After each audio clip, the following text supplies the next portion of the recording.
Okay, except my microphone says red. And make sure you speak closely to your mic. Can y'all hear me? Please. Okay, all right, perfect.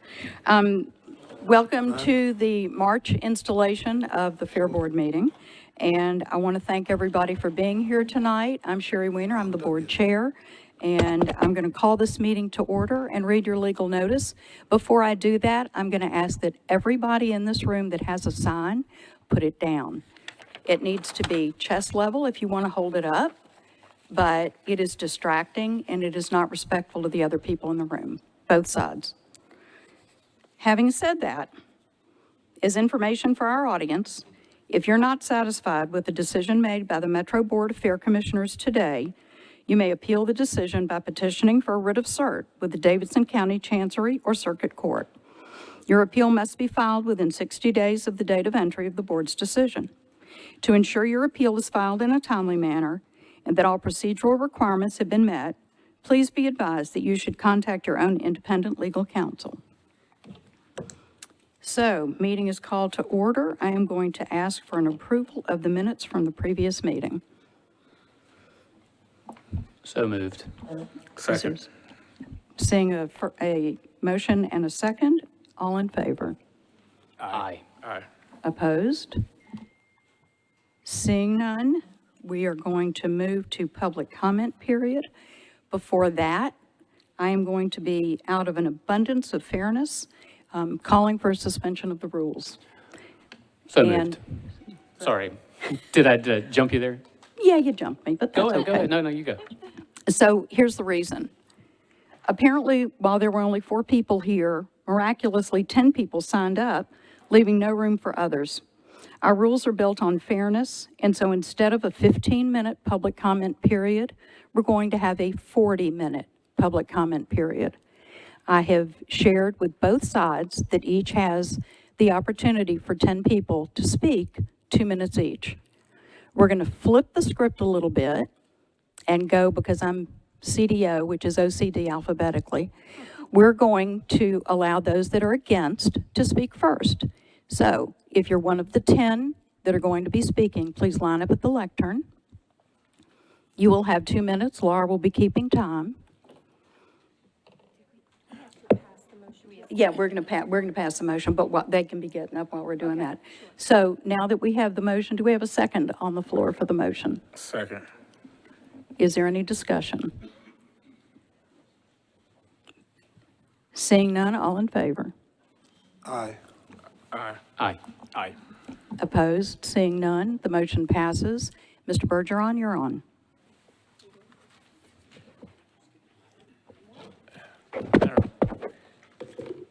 Good afternoon, Commissioners.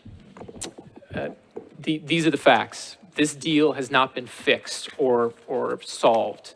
Any characterization to the contrary shows that Bristol either hasn't been listening or doesn't want to listen. It starts with the race car definition loophole that will allow for exponentially more loud automotive events at this new speedway based on a totally subjective standard of cars that are intended for racing or not, which then can operate at any noise level without limits. And race cars that can operate at 84 decibels or less, also without limits.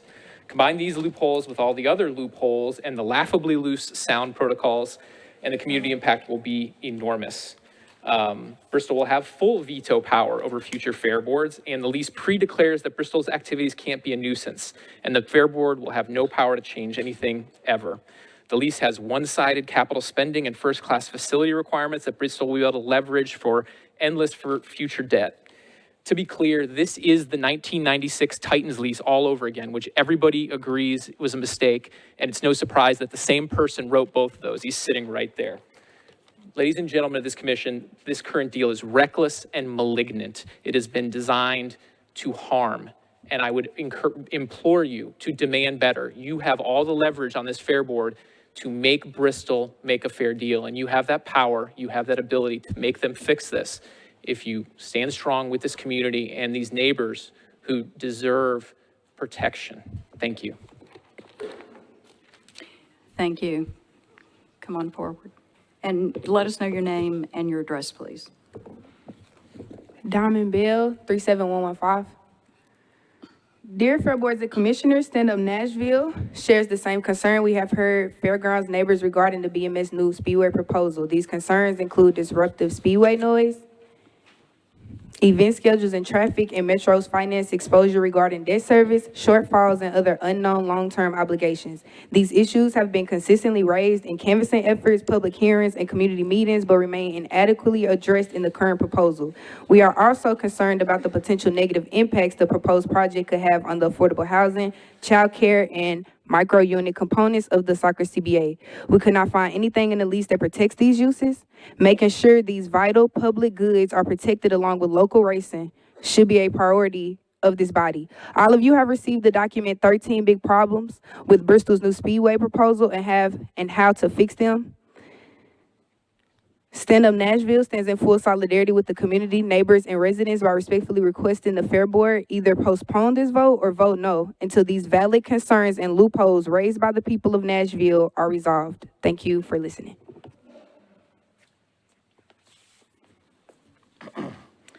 Vince Romanelli, 37203.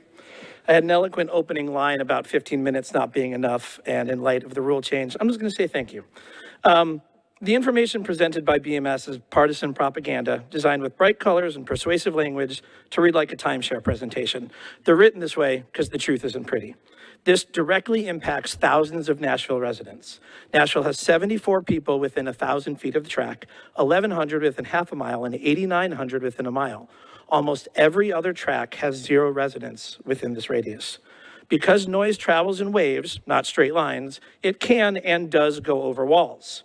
The Wisconsin DOT shows that sound walls are only helpful within 200 feet. Franklin's own Balby and Associates proved that residents near a sound wall hear sounds 5 decibels louder if the wind is blowing towards them. This level is the difference between too loud and hearing loss. In all of the BMS studies, they're using 90 decibels as a starting point. I'm sorry, your 2 minutes is up. Thank you.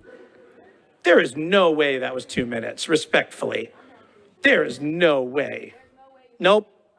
Nope, I can start over and it'll be less than a minute. No way.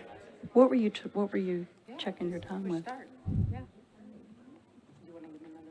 I will start over and you can time No, me. you can go ahead and finish. Okay. Franklin's own Balby and Associates proved that residents near a sound wall hear sounds 5 decibels louder than if wind was blowing towards them. This level is the difference between too loud and hearing loss. In all of the BMS studies, they've been using 90 decibels as a starting point, not 130, which is the dangerous level in which NASCAR exists. This contract would put a car on the track around 80 days a year. That's 20% of the year. This contract allows Bristol to terminate the lease with no penalty simply if they don't like the Fair Board. The Fair Board should not be beholden to Bristol. It's easier for Bristol to terminate their lease than it is for a resident living in an apartment in the Gulch to terminate theirs. This contract does not put noise or curfew limits on the CVC events. This contract expects debt shortfalls to be paid by the Metro General Fund, which is taxpayers. Thank you. Thank you. You've been way over 2 minutes now for sure. We've been clocking it. I have I'm practiced this. sorry. I'm sorry. No, I got We're 2 gonna let more somebody lines. else. I feel like you should hear this out in light of stopping me Okay, 2 more twice. lines is fine. You're fine. You're fine. Thank you. Bristol even admits and expects that Nashville events will not be well attended. The board is in a very unique position. You can choose to allow irreparable harm to Nashville, or you can be seen as protectors of neighborhoods that care so much about quality of life. I hope you make the responsible decision and turn down this proposal. Thank you very much. Thank you for coming. Good evening. Justice Frohawk, 37203. I am 13 years old in 8th grade, and I have lived in Wedgwood, Houston since I was born. I'm asking you today to consider your options in the demolition of the Fairgrounds Speedway. I don't support this, and here's why. The first reason is pollution. The new racetrack will contribute dangerous levels of smog and exhaust into our city and neighborhood. It is also 500 feet away from Fall Hamilton Elementary School. There's not another school in the country that is that close to a racetrack. Also, the Speedway is directly next to Browns Creek, and the waterway flows into Cumberland River, Nashville's main source of water. Rain will carry all of the pollutants created from the tires and the exhaust chemicals on the track into this creek to be carried into the Cumberland. Citizens every day use this water to drink, cook, and clean. The Speedway expansion would greatly pollute our water. The second reason is noise. The current speedway already disrupts the peace of the residents in Wedgwood, Houston. There are families with young children, such as mine, living in this neighborhood, and if you vote for this, it will further disrupt the lives of many citizens. The neighborhood already has enough traffic with Geodis Park. During games, and every street for miles is filled with cars. Think about the problems this will cause with the NASCAR being much, much larger. The people who support this proposal are not thinking about the people who live here all year long and who have to deal with the problems the racetrack will cause for us every day. People like me, my sisters, and the school kids here in our neighborhood. Most everyone who has spoken to support the proposal does not live in the neighborhood, or even in Nashville for that matter. Many people have provided you with reasons why this racetrack would harm our community, and several major neighborhood organizations have come together to say that they are opposed to this new speedway. The neighborhood is saying no to this proposal. Please listen. Thank you for your time. Thank you.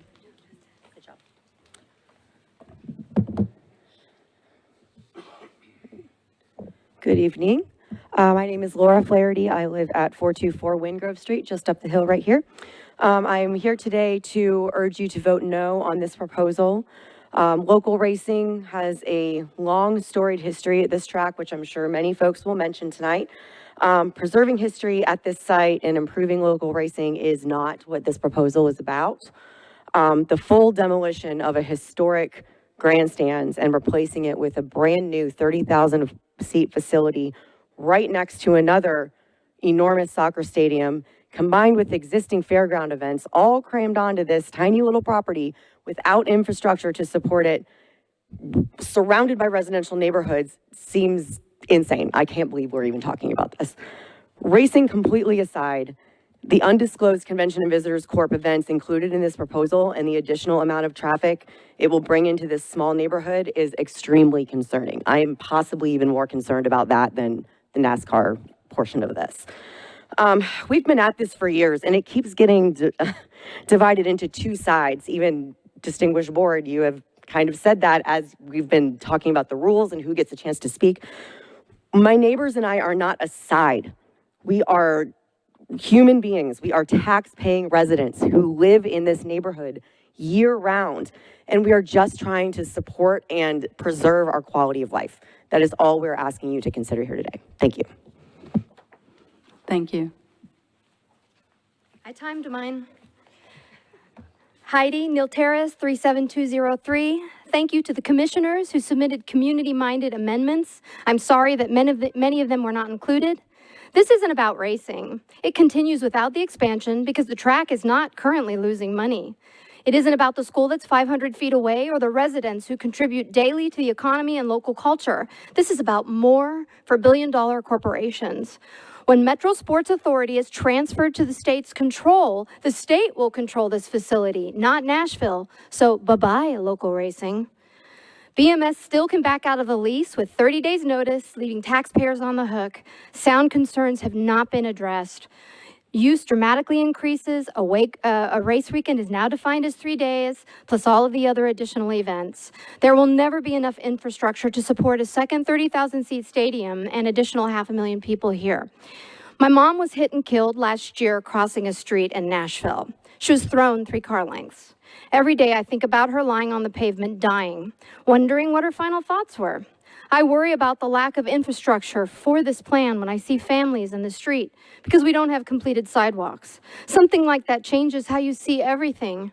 And what I see are thousands of people on the street weaving in and out of parked cars and traffic during events.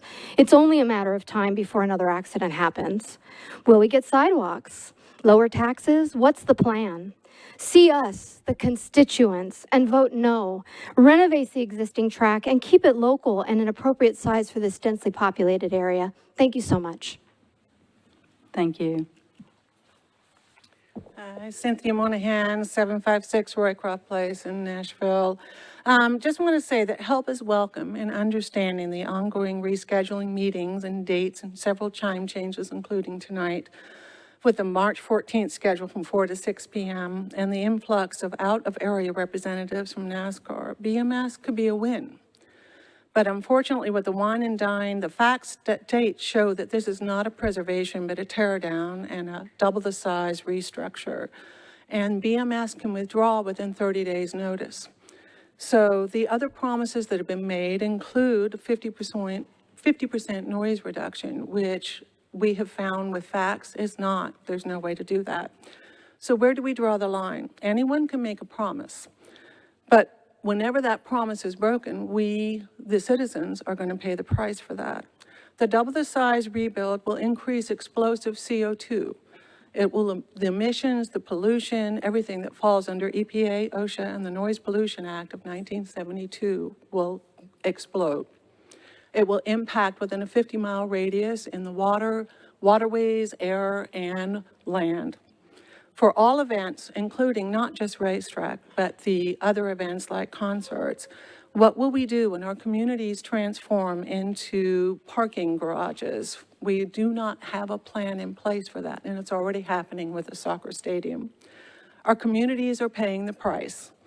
You were fortunate to assist in building the future of Nashville, and you are fortunate in building what we need to have and in preserving our historic racetrack. We're not saying do away with it, but we do not need a double expansion that's going to take away from a lot of Nashville and our communities. You can listen to all, including those who are in favor of traveling from outside Nashville under the BMS umbrella, and you can answer the tough questions that we are looking for. Thank you for What your about the time. racetrack with all proper requirements that's within 30 minutes outside of Nashville? Heidi, your time is up. It was 2 minutes. Okay, and thank you for your so much. time, and thank you for the opportunity, and read the email. Thank you for being here. Hi, my name is Dana Terabesi. I live at 1715 Allison Place, just down the street. You guys have heard a lot of the comments, and if you're planning to vote today, you likely already have your decision made, but I do ask that you please hear our concerns and consider, if you are planning to vote yes, I would really ask you to please consider delaying your vote. If you're planning to vote no, I appreciate that, for one. This neighborhood, there was a lot of effort placed on really creating a neighborhood with additional housing, more density, because we were experiencing population growth in the city. And we are now going to build a loud racetrack expansion next to all these houses that we just built, and apartments and all these things that we said we wanted to have in our city. Our mayor said he was about a city and about the neighborhoods and about having a quality of life for our residents. Our council person who is elected by the constituents of this neighborhood, you guys are appointed by the mayor. Our council person who represents the people in this neighborhood and the surrounding neighborhoods doesn't seem to support this proposal as it is today. I ask you, please consider the comments that people have made. I'm not going to repeat. You guys know the flaws in this proposal. And my challenge to you is this really the best proposal for this neighborhood and for this city? Is NASCAR, are 80 days of racing really what you guys think is a great idea for a residential neighborhood in a city that it continues to grow and people continue to invest money here? Is that really the best we've got? And if so, then it really feels like to me, if you've got that many racing days, but you also have 40 plus other non-BMS and CVC events, are those events, is this really about creating a multi-entertainment complex? Because I can sure think of a lot of other ways to program a multi-entertainment complex that would benefit the community and benefit this neighborhood and the residents of Nashville. Thank you for your time. We appreciate it. 7 Harkey, Southgate Avenue, right down the street. Standing in for my wife today. She has COVID and she couldn't make it, but she's very knowledgeable and passionate about this. I hope I sound as smart as she is. I'm a resident of the Wedgwood, Houston neighborhood. As a professional certified residential appraiser for the past 22 years, I have to share that the irreversible impact of installing a NASCAR track in a thriving and evolving neighborhood can be detrimental to the revitalization of the area, its outlying areas, and the city at large. I know you've heard the case presented many times. Appraisers and realtors regularly study the impact of large commercial, industrial introductions and infiltration into dense communities. I can't recall ever seeing a study that didn't prove dire results for one neighborhood, then another, then another. There is no doubt that a ripple effect will not only happen with WeHo, but also the burgeoning, bustling neighborhoods that surround it. She explained this to me like if you think about a bomb dropping in a neighborhood or something going off in a neighborhood, then that affects the next neighborhood, then the next neighborhood, and you can understand how this would spread. Overstating the obvious, there's a BMS track in the existing Nashville metropolitan area.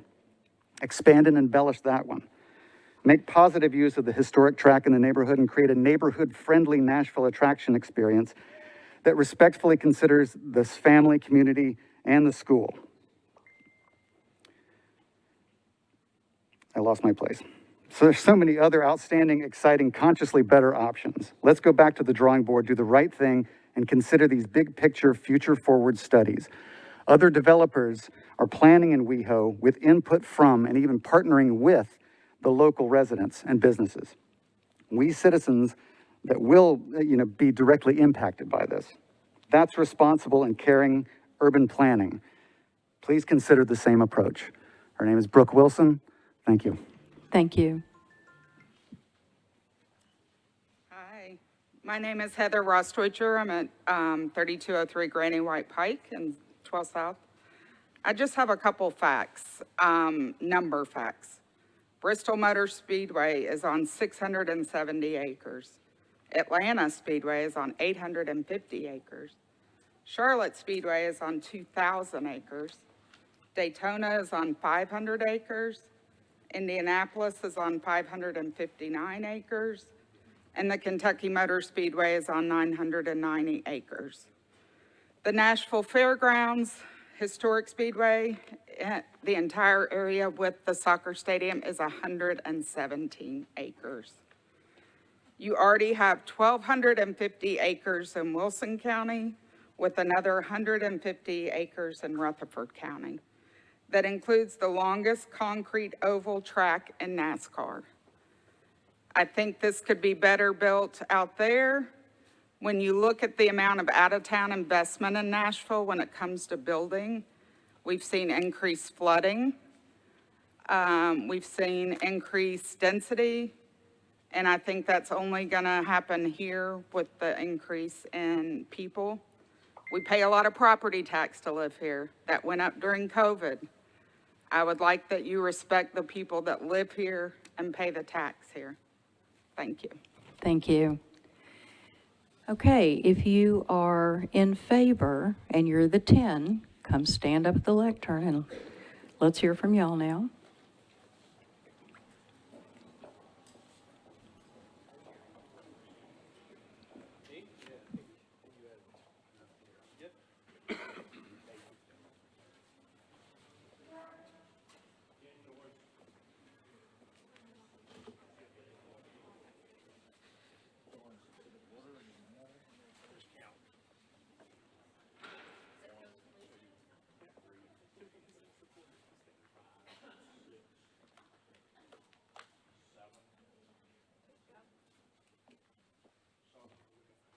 Go ahead. Hi, so my name is Jared. I actually live on Merritt Avenue, just a couple streets away from here. I spoke last time in support of this agreement with Bristol, and I wanted to come again to show my support for the renovations at the Speedway. Those who live here and do not support the agreement don't understand all the facts. This is a great deal for the neighborhood, and I look forward to seeing it move forward. Please vote to approve it. Thank you. Thank you. Ronnie Campbell, 723 Gloucester Lane, Nashville. I've spoke at so many of these meetings for so many years. I'm going to keep it pretty short and sweet. Every time we've gotten up here, people on the side of wanting to see the Speedway succeed, we've never embellished, we've never had to use lies, we've never given false facts. And even tonight, I see the neighborhood insulting your intelligence with just all of this made up stuff. There's not 5 Formula One tracks within 20 miles of here and all of that stuff. And Browns Creek goes through so many different areas of industrial after it leaves the fairgrounds. Just because a speedway is being built, it's not going to destroy Browns Creek and the air and everything else. I appreciate y'all's vote for tonight. Thank you. Thank you. Hi, David Spencer, 37075, Senior Vice President of Events at the Nashville CVC. Thank you for allowing me the opportunity to speak tonight. The CVC is fully behind the Fairgrounds Revitalization Project. The Bristol Motor Speedway team would bring an elevated racing product to the community, as well as the experience for the racetrack to raise it to the next level, making it a source of pride for the community, and also a catalyst for more fans to enjoy the neighborhood and to enjoy the park itself. The project renovations also will allow different aspects for a broader use of the park itself. The economic stimulus from the events would be of great benefit to both the neighborhood and the city as a whole. Our support is there through the financial commitment that we have to the project itself. The size, the site's location and the convenient location to the interstate really would help with convention groups and the special events that would come into the area. The CVC events only represent a fraction of the overall events that would be at the actual racetrack itself. That would be convention-based, so really around 5 to 7 events that would be convention-based. Most of those events would utilize shuttles and buses, which would help mitigate the traffic congestion and the challenges that would be there for that. Overall, we think that it would be a great addition to Nashville, definitely help from the economic impact for the area, for the city, and we fully support the project. Thank you. Thank you.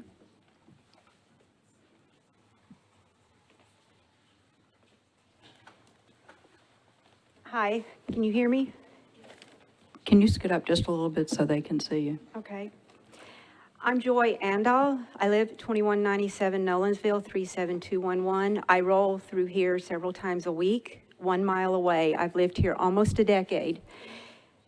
The ADA was put in place for veterans that were disabled, polio survivors, paraplegics, people that use wheelchairs, walkers, crutch, cane users, visible and invisible disabilities, and the vision impaired.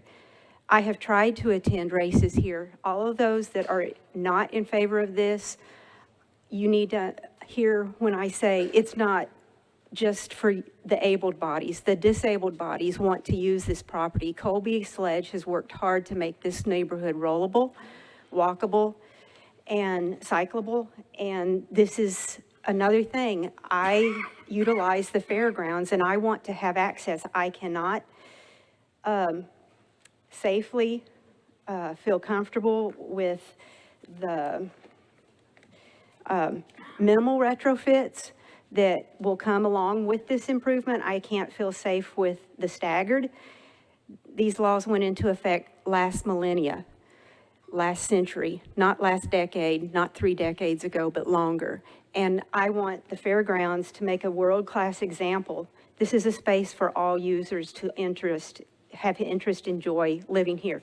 It's great to be able to have the apartments right across from 50 Forward, and this would maybe help convince smaller business owners if we were 100% inclusive of everybody with all of these improvements. I've gone to races. I want to go to races again, but it's really up to how you vote tonight. Thank you.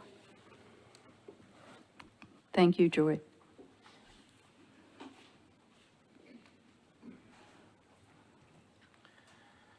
Good evening, Commissioners. Mark Young, 5462 Lebanon Road.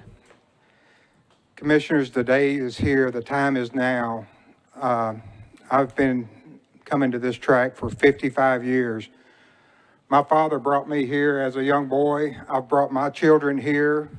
Now I'm bringing my grandchildren here. This place, it's time. This property has been a hot topic, as every one of y'all know, for many years. This is the final piece to what has now become a beautiful piece of property here on Nolensville Road.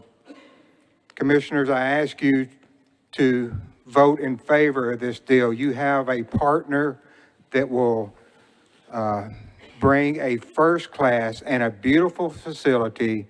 And I know racing is not for everybody, but there is a lot of young people here in the audience tonight that will be here for a long time. Since 1904, this place has been a staple of this city. And you can make a choice tonight to make an improvement and bring this city and this track to a first-class operation that I know, if you've ever been to Bristol, this place will be a shiny new dime, just like the other surrounding improvements that have been made here. Please vote yes. Thank you. Thank you. Good evening, Shane Smiley, Brush Hill Road, and a taxpayer of Davidson County for over 4 decades.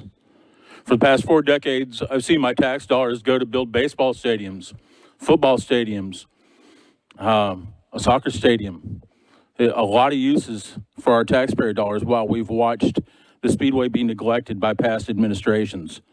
Decade after decade of neglect from past administrations who had sights on taking this property and redeveloping it for mixed-use development. It's time that we see some of our tax dollars go to improve an event and a venue that we like, and that's racing. It's not going to be 80 events, it's 10 race weekends. There's fewer testing dates. So while there's this more attitude coming your direction, the fact is it's less.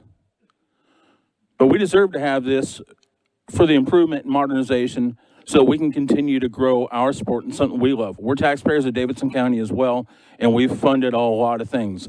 The housing that's mentioned next to the Speedway, that was put in knowing that there's a Speedway here.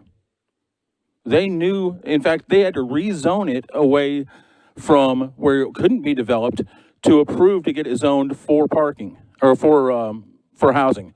So they knew from that point in time that there was going to be housing next to it. So to come and complain about housing next to a Speedway now is really disingenuous at best.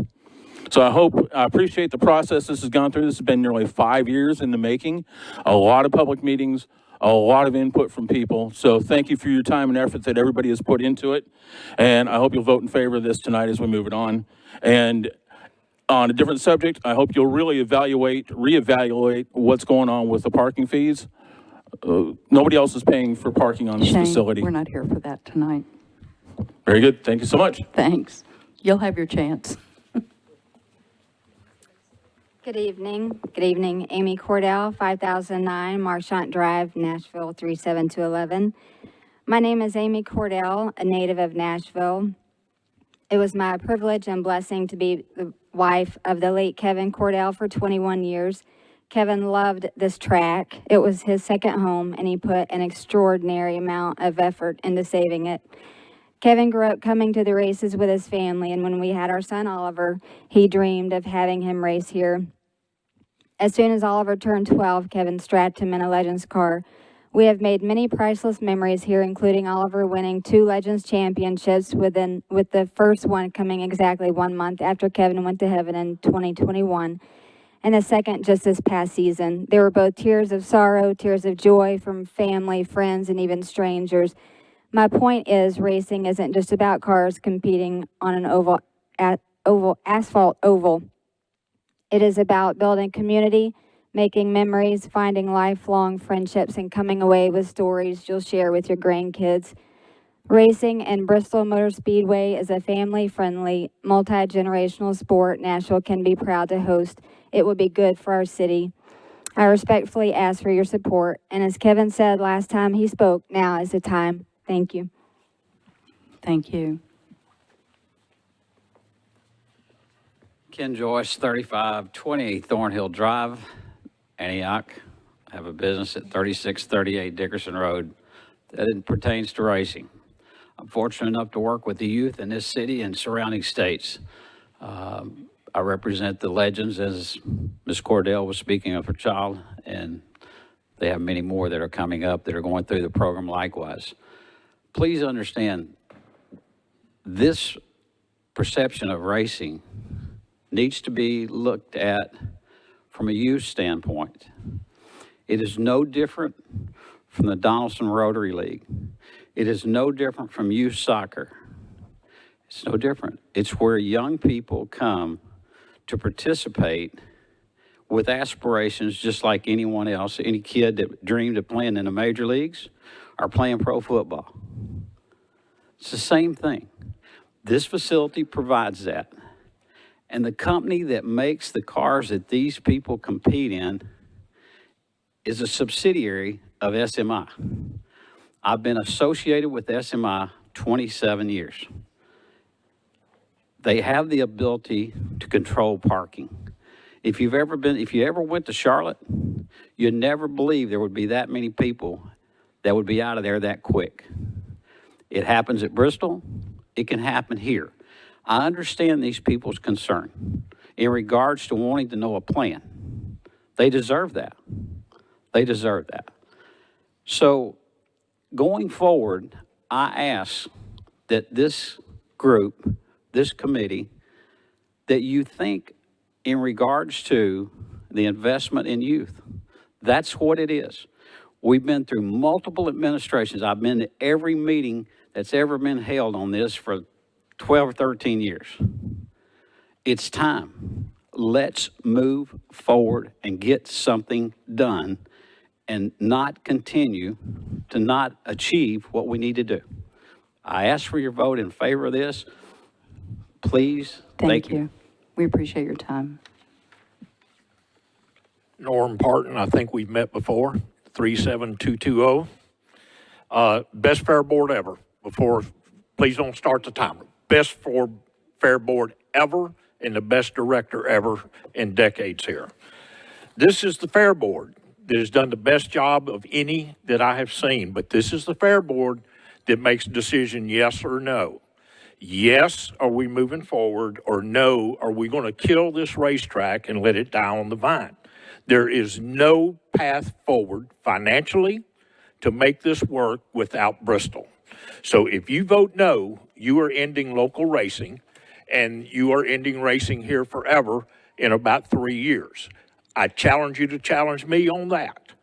I will tell you we would have a full house tonight, but there are hundreds of people home working on their race car to be ready for April 1st for the 119th racing season here. Don't be the fair board that ends this. Be the fair board that does the right thing for Nashville and Middle Tennessee. Be the fair board that has addressed all of the neighborhood issues, and we have provided everything that they have asked for. There's nothing else that can be done. The fair board needs to correct the mistreatment of past fair boards. Challenge me on that. You can undo what's been done for the last 50 years by the fair board. Millions of dollars investments. There's racers back here behind me that have collectively millions of dollars. You do away with this, you are taking their equipment and making it a boat anchor. You are taking away careers and dreams of young racers, and you are ending an industry that is generational. Let's don't count years, it's generational. Granddad, grandpa, grandson, all here tonight. Do the right thing. It's time. This is the right deal. Thank you. Give us a path forward. Thank you for your time. Thank you very much. Next. Hello, Fair Board. Jerry Caldwell with Bristol Motor Speedway. Commissioners, Director Womack, Legal, thank you. Thank you for all of your hard work and diligence on this agreement. This has been a conversation with this Fair Board for 3.5 years and with this administration. We've had over 30 community meetings and we've heard lots of feedback from the community. We thank the community for their interest and their involvement in this process. Most people, even when we've disagreed, have been very kind and have had great conversations with. Those conversations have been productive. From community, we heard 2 clear priorities: help us with sound and help us with traffic. The agreement that we've reached with Metro addresses both of those concerns in very demonstrative ways. Most importantly, this proposal finally addresses the future of the Speedway. While everything on the campus around it has been improved and is beautiful, it has sat here without a plan. We're excited about potentially being neighbors and partners with the other stakeholders on the property: the Expo Center, Nashville SC, Flea Market, Fair, Christmas Village, and local racing, and so many others. If approved, we commit to working every day to being good neighbors and good partners. This agreement has moved a long way from where we started 3.5 years ago, and we can make this a better experience for everyone. We believe we can improve the quality of life for the neighborhood and restore this iconic venue to its wonderful history and create multi-purpose venue that Nashville can be proud of. I do want to also hand out a letter. I think Laura has handed that out. That's a recap of the conversation that Chairwoman Weiner, Laura, and myself had with NASCAR. I think you'll see that they're doing great things with NASCAR, and they're committed to working with elected officials to make this a great experience for everyone. I also do want to just clear up, there's the misinformation that was shared. This is 10 race weekends and 20 practice days. It's no more. It's less than what's going on right now. There are other things to address, but that's the only one I'll hit for now. Thank you guys so much for your time, and thanks. We ask that you vote yes. Thank you. I will now move to the NIAC representative, Shay Sapp.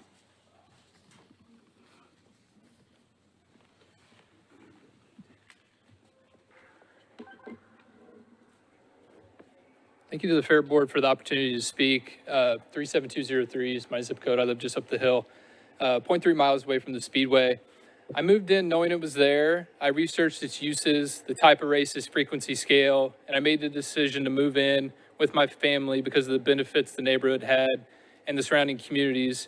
Collectively, those outweighed this nuisance that was next door. But there's no denying that this agreement and its potential impact is unlike anything that's ever been located on this property. Through this process, I've tried to put myself in other people's shoes and find understanding. I've met with people on both sides of the issue and tried to get involved enough to understand the objectives with this proposal and why you might think it's a good proposal. I'm going to walk through some of them, which might help you find better understanding with things from my side as well. I'll skip over some of these because my fellow neighbors have already touched on some of them. You may think the racing mandate in the charter means you have to do this deal. We all know that's not the case. The size and scale, the significant event weeks, NASCAR races is not mandated, and it's overdoing it for the location of this property. You may think this proposal is good for the racing community. Nationally, I would agree with that. Locally and regionally, I highly doubt it. You're going to drop $100 million plus in this, and I'm just going to say the old uses are going to go away and the new uses are going to take priority. Maybe you don't want to be responsible for operating the Speedway. The neighbors in this community rely on this fair board to play an active role in the operation of this fairgrounds as a whole. We rely on this in order to coexist together as neighbors. Declaring in advance that Bristol's future activities cannot be a nuisance and giving 30 days termination rights is extremely one-sided towards the racing side. The surrounding communities need you to stand up and make sure this is done right or not at all, and this proposal is currently not being done right. I'm not going to get into the noise or operational concerns. My neighbors touched on that. They haven't been addressed adequately. You may just want to let the city make this decision.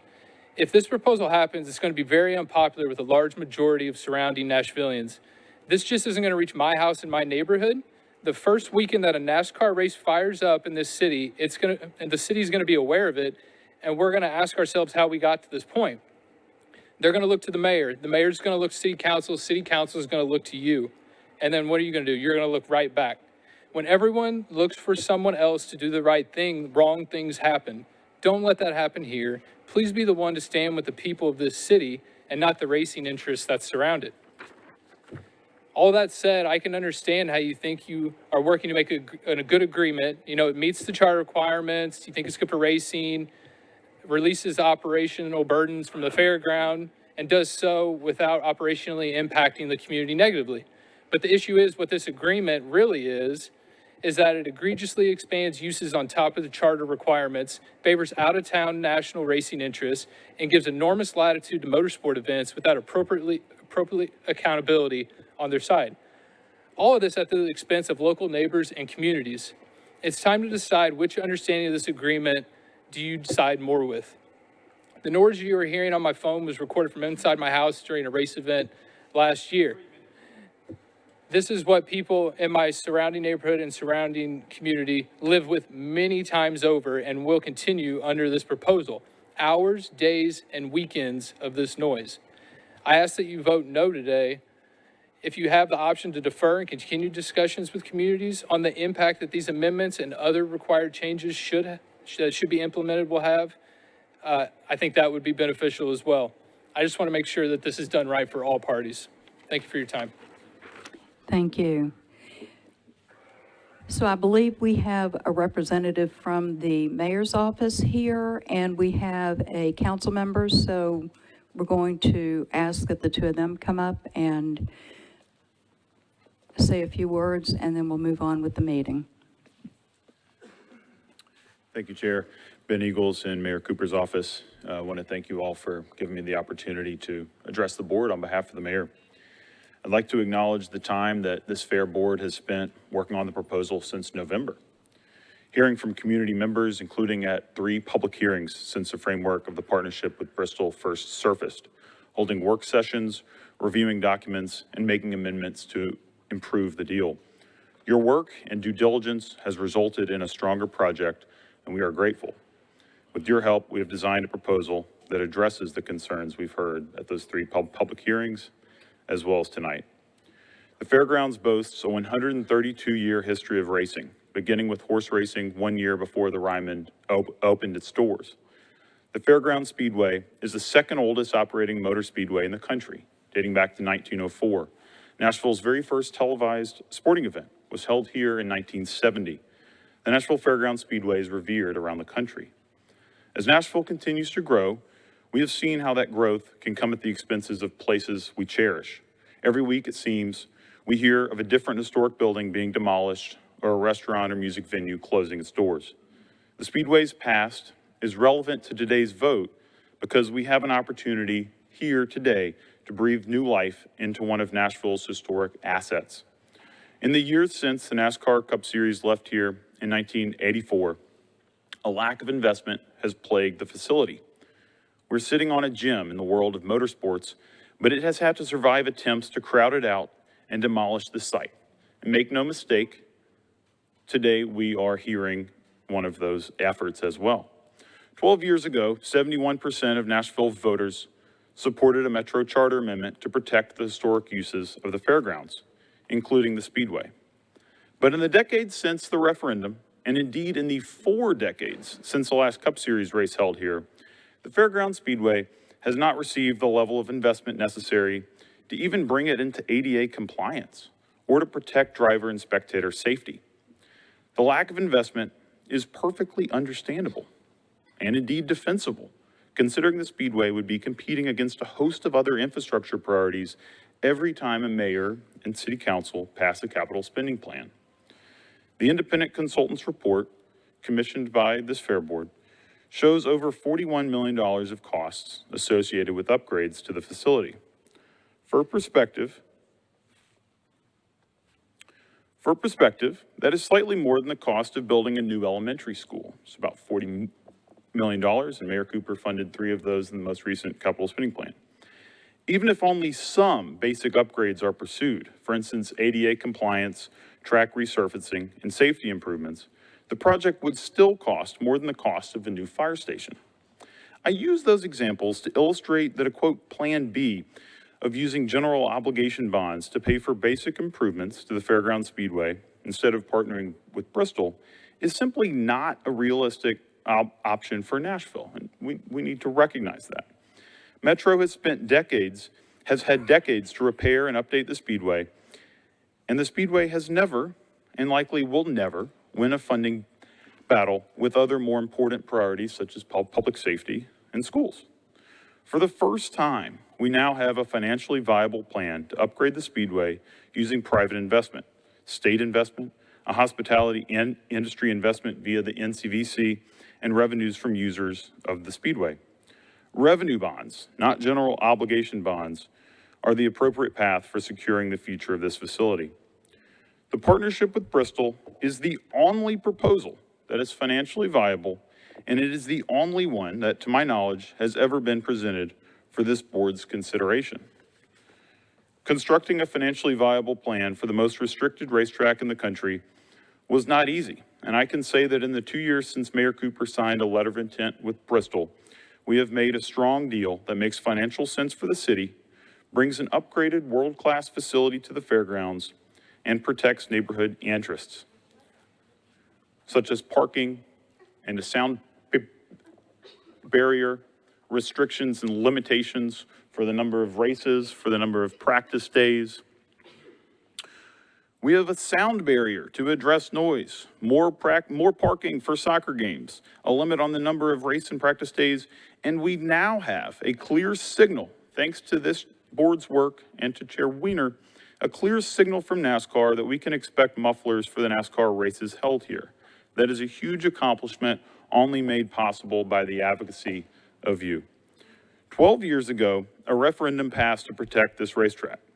Now it is up to us to protect its future, make it financially viable, a truly valuable asset for Nashville, and bring about noise protections for the community. This proposal will finally complete the renovated fairgrounds and will end decades of uncertainty and angst at the site. As a fair board, you are in a unique position to protect the future of the Speedway in a financially sound way. This project is to the benefit of the neighborhood, the local economy, is supported by the historic users of the Speedway, such as local racers, and addresses Metro's financial obligation. Thank you so much again for your consideration. Thank you. Councilman Young. Thank you, Chair. My name is Zach Young. I live at 93 French Street, Goulitsville, Tennessee, represent District 10, which is Madison and Goulitsville, part of Davidson County. Off topic real quick, thank y'all for what you do as the Fair Board. I don't know that when you come through council, through the Rules Committee, and then to be confirmed to this, I don't know if you necessarily always anticipate the long meetings and all of the emails and stuff, where you might sign up as a community service, whereas council members, we have some level of mental in us, I guess, and run for office in order to do this sort of stuff. So thank you. I appreciate that.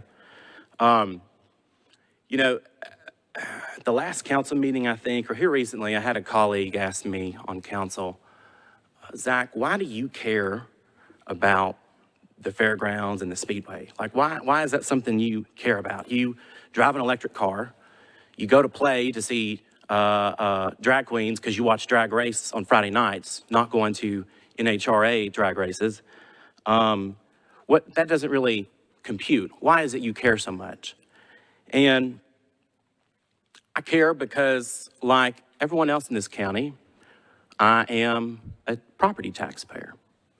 But I also care because as a child, I got to come here with my father every weekend.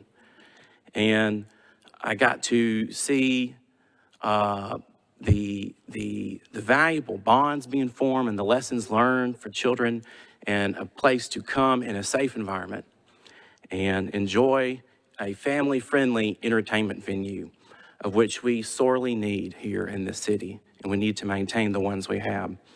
Now, like y'all, a lot of the emails that y'all receive are copied to the council, and I've been receiving several of those. And really disturbing to me is that there are a lot of things being thrown out and said about out-of-county people and blah, blah, blah.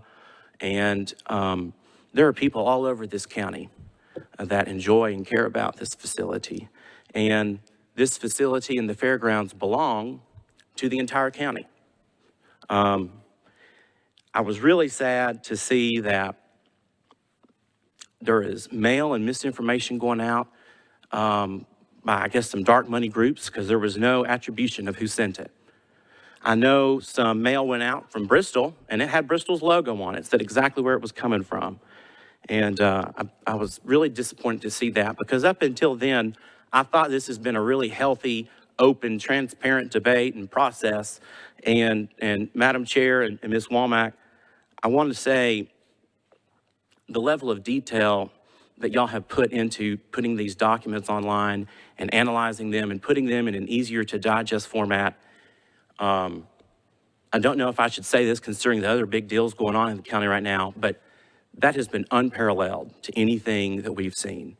And so I know at council, that will be very beneficial to us to understand it in an easier way.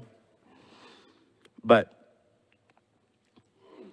you know, people have mentioned the charter referendum that we had, and I think it's important to remember that we are now in this beautiful expo facility next to a world-class, beautiful soccer stadium, which I'm excited to go to in June to see Shania Twain.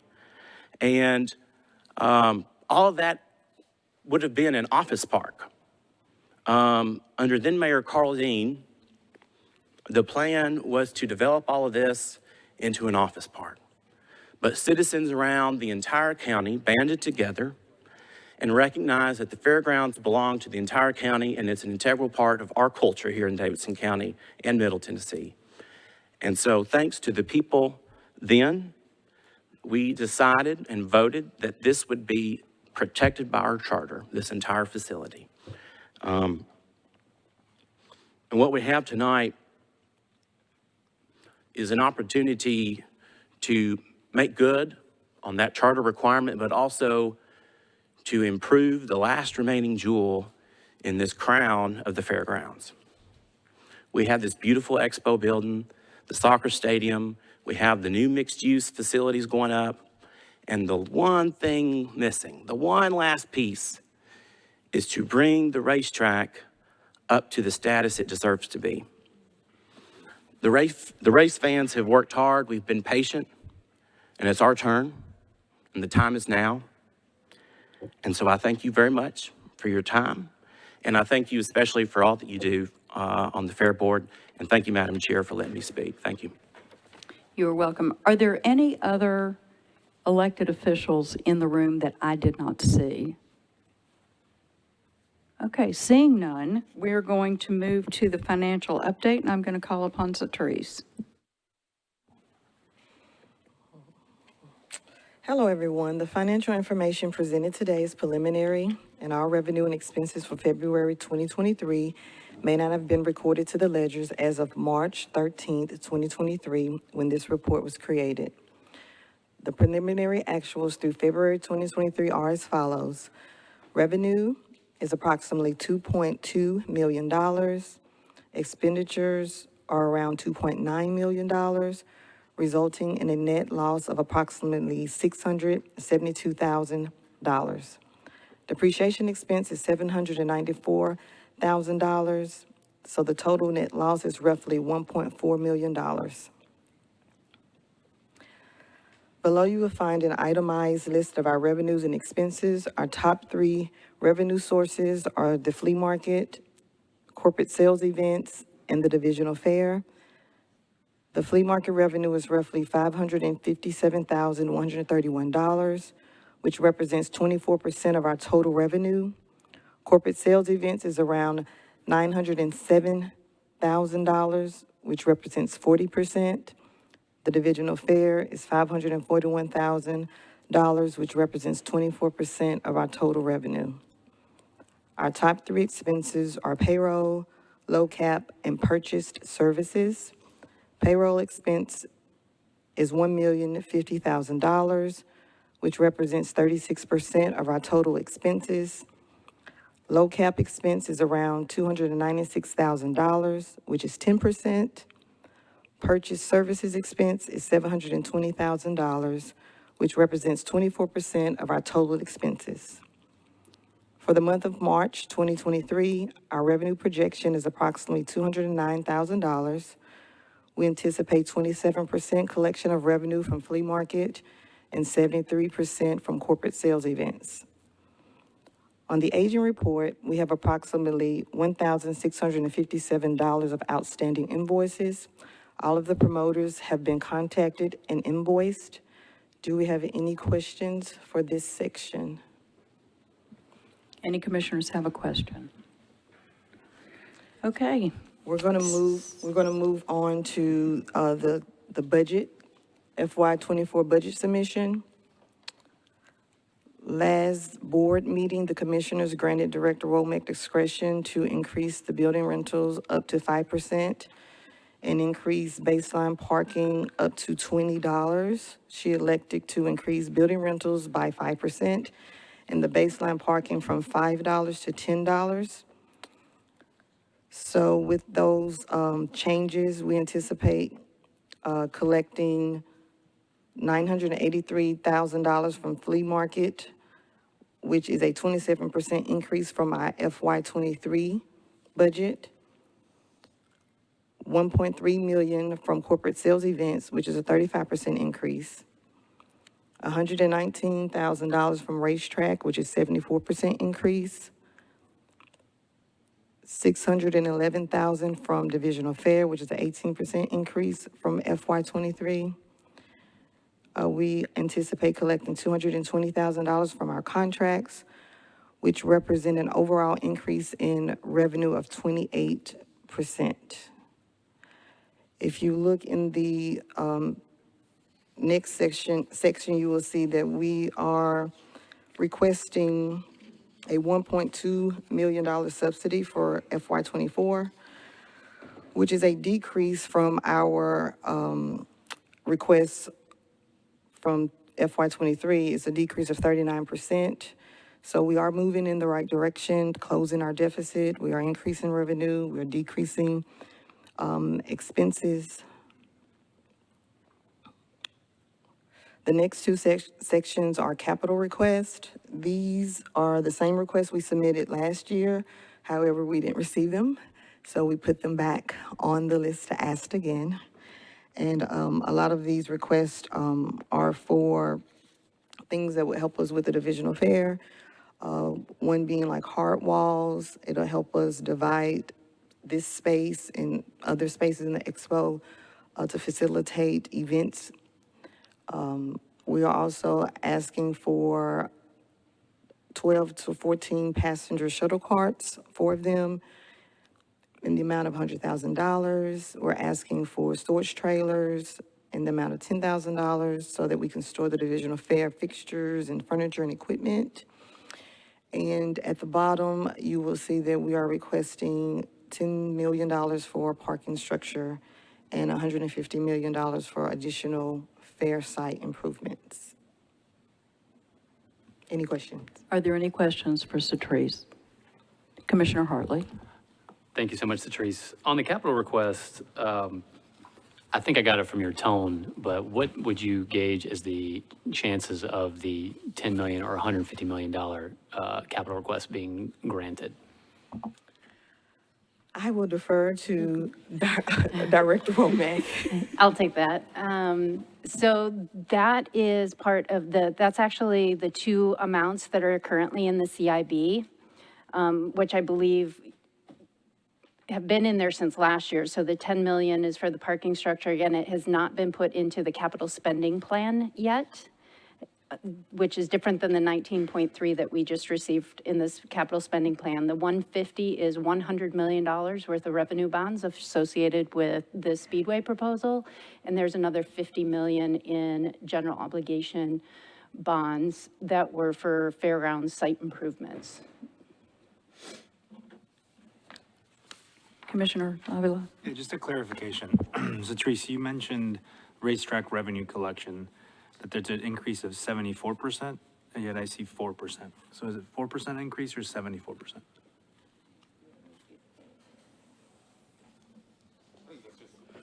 I thought it was my hearing loss, so thank you, because I had the same question.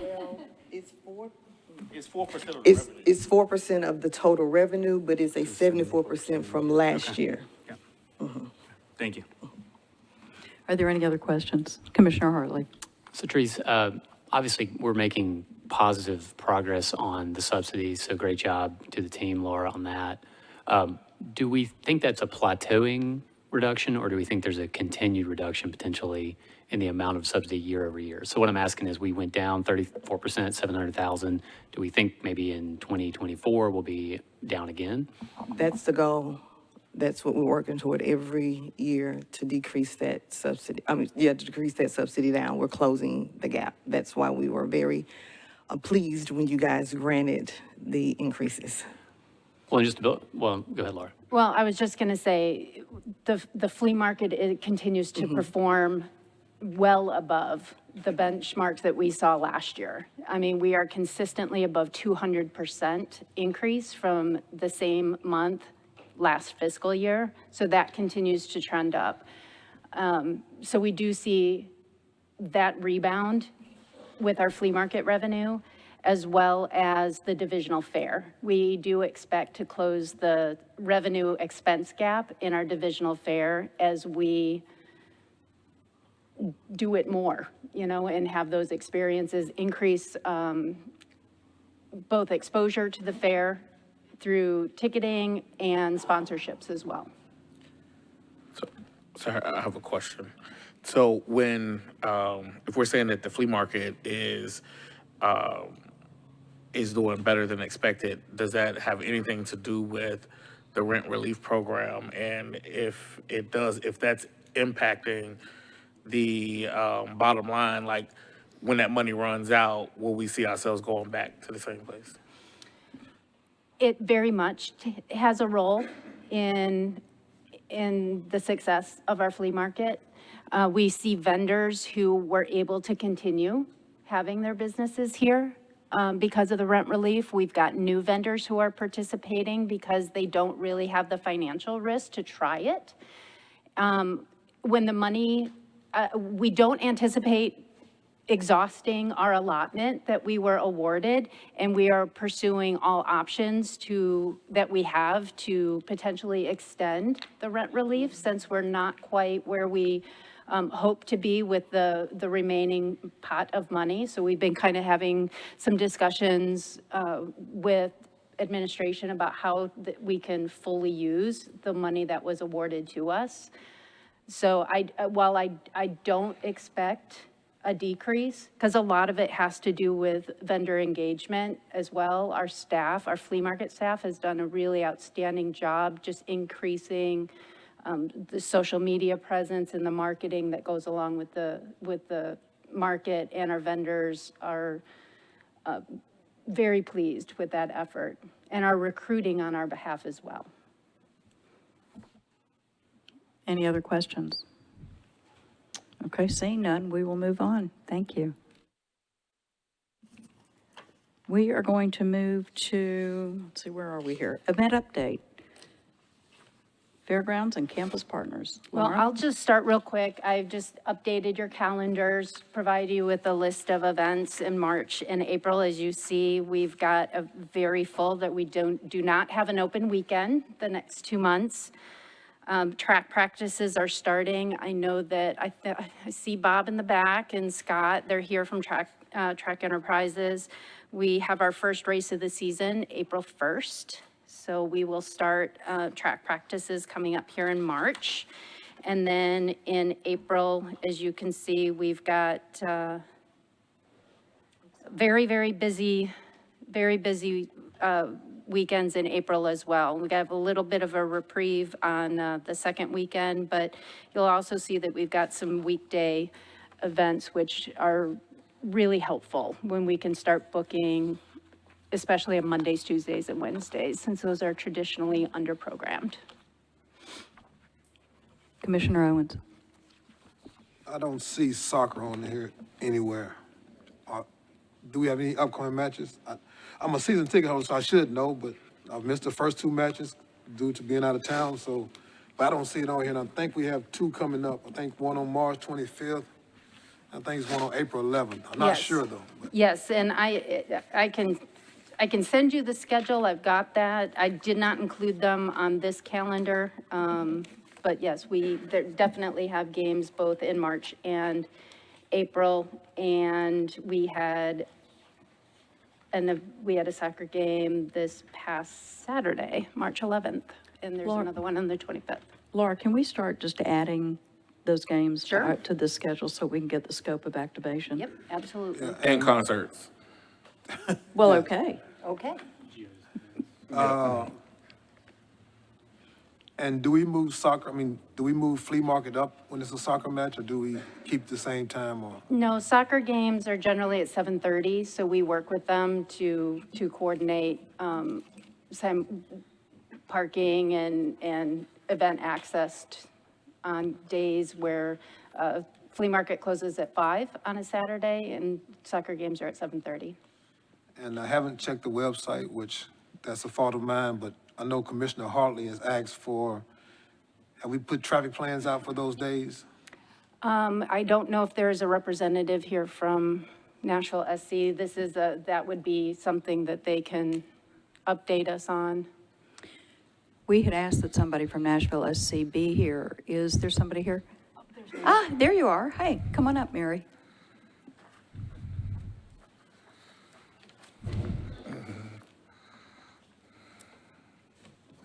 Thank you, Madam Chair and Commissioners. And if you'd like me to just go ahead and give the brief update that you had requested. So, and then I'll come back and answer the questions. We started the soccer season for 2023 on Saturday, February 25th, with about 29,000 fans. We held our second match last Saturday. Right now, we remain undefeated at home and tied for first in the Eastern Conference. So prior to the season, and this will be our second season in Geodis Park and our second full season, and so we looked at every aspect of our operations, including how fans get into the stadium and how they get home. And so, for example, if you look at that one aspect, so we met with Laura and her team, we met with NDOT, Metro Police Department, TDOT, and others to develop our plan. What we quickly recognized that each match is going to be different due to fairground events, due to the day and time of our matches, and weather conditions. And as Laura mentioned, the majority of our matches are Saturday evenings at 7:30. There's also a few on Sundays and a handful that it will be on Wednesday evenings as well. As we've shared before, we've got a multimodal plan in terms of how our fans get to this site. It's a combination of WeGo bicycles. We work with E-Cycle and also have a bicycle valet service. There's a number of fans who walk to the location. We offer rideshare and of course automobiles. And there's a variety of off and on campus parking locations that have been identified. All of this information is available on our website for Geodis Park. It's also available on the fan app, and throughout the season, we continue to update that. One of the items that we've also added is with respect to Wedgwood and Benton, identify when those roads are closed for matches depending on the time of day. For example, Wedgwood will be closed before the match so we can get people into the parking lots. During the match, it's open, and then I think about the 75th minute, they close it because at that point we start to have fans leave the match. During the year, we continued to meet as requested with the NIAC neighborhood group. An example of one of the things that was requested of us, which we did last year and did this year again, is with respect to the neighbors. We've provided signs that both say no parking or parking, depending on the neighbor's preferences. They're available to pick up at the team store. And our folks, and 2 matches is a relatively small sample, but the report is that traffic patterns are beginning to normalize approximately 1 hour after each match, which is similar to the other sports venues in Nashville. And as we go throughout this year, we'll continue to provide updates. And I know there were a couple questions that people had, and I'm happy to answer those. Commissioner Owens. Does anybody have any questions? Well, Commissioner Owens. Commissioner Hendricks. Yes, I had a question. At our last meeting, there was a statement that for parking revenue, that we did not have an agreement where during soccer games that we controlled the parking, they controlled the parking. But according to their lease, that Major League Soccer games, that there will be a revenue share. Is that part? So part of our term sheet, which is our legally binding agreement with the Fair Board, indicates that for non-soccer events, that revenue is shared. And so the concert will be the first non-soccer event.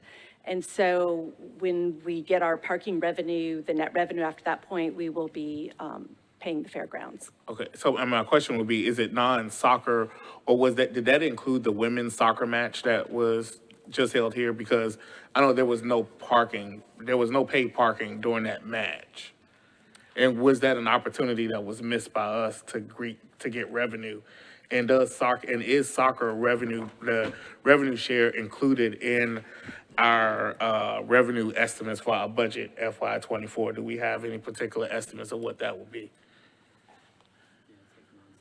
I can't speak what Laura has put in there. I can tell you that from our perspective, because we've never held a concert yet, we don't know exactly what it's going to be. We have to look at which fairgrounds lots that we would be using for those events. And I can tell you after we have the first one, we will know a lot more information, and you guys will be able to update your information. So I think within this fiscal year, there's only one, and then the other 2 events will be within the subsequent fiscal year. That's correct. We were very conservative and did our $200,000 rent that we received through mixed use in the soccer agreement. Commissioner Owens? Yes, those signs you say that are available for neighbors, are they free? Yes, they are free. Okay, and what time of day do they have to come get those? They're in the team store, and I don't have those hours memorized off the top of my head, but I think it's pretty much noon to 6 most days. Saturday, maybe 10 to 5, and Sunday later in the afternoon, but I can get that information for you. Commissioner Hartley? Thank you so much for coming and giving us this report. Can you tell us a little bit about what y'all's plan is as far as refining your parking and traffic plan? I know you said you're kind of learn as you go, and obviously that makes a lot of sense. I'll tell you, I'm hearing a significant amount of concern about parking and traffic around soccer games. You know, there's been some press on it. So can you tell us kind of the steps y'all are going to go through to refine that parking plan game over game? So I think it's a variety of things. We continue to work with the Metro Police Department, with NDOT and the others. So there's other groups in town that we don't control. We share all the relevant information that we have. We provide feedback to those groups. We also, again, as I know, certain neighborhood groups had requested that Metro Police increase their patrol during the neighborhoods. And, you know, we get feedback from them. And so we continue to push those things that we can for those groups that we don't control.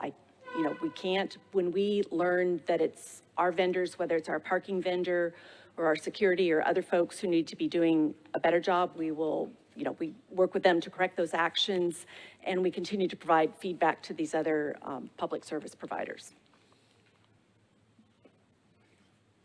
Do you have a regular sort of schedule of feedback to Laura or her staff at the fairgrounds about sort of those incremental improvements? We do. Great. That Laura and her team are in constant contact with our folks. And then in addition to that, we make sure that we have a larger meeting periodically just to share information. And I would say for the most part, there's been a very good flow of communication between the groups. We also work that, as you know, there's several of the parking lots that are under our leases, and we also work with Laura and her team to make those available to the fairgrounds when we can. And so I think it's a great example of folks truly working in a partnership on the site. Commissioner Hartley? Commissioner Owens? You go ahead. Pick one. Okay. Well, last question for me is, thank you so much again, continuing to work on that. If there's something, is there anything you need from the fairgrounds? If you could have any additional assistance, is there anything you can point to right now? Not at this particular point in time, but if we do identify something, we'll make sure we raise it with Laura. If it's of the type of magnitude that comes before this board, we'll do that, and we will continue to have people here to provide updates during the season. And for your parking meetings, are these held after each event or more sporadically?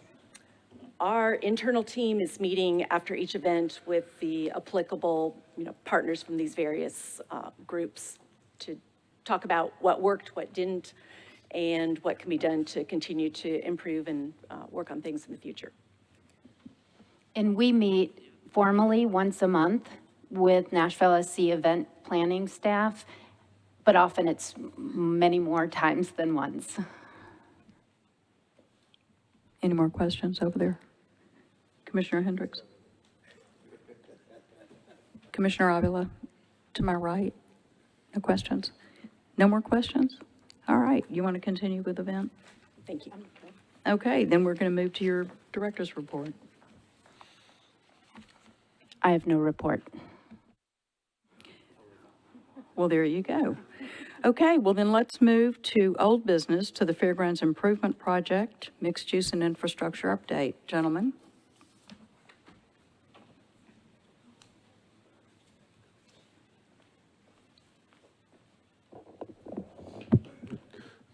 Good evening, board, staff, and council. Excited to present to you the budget for this evening. You all should have documentation in your packets. Those dashboards are very similar to what you will see from me each month.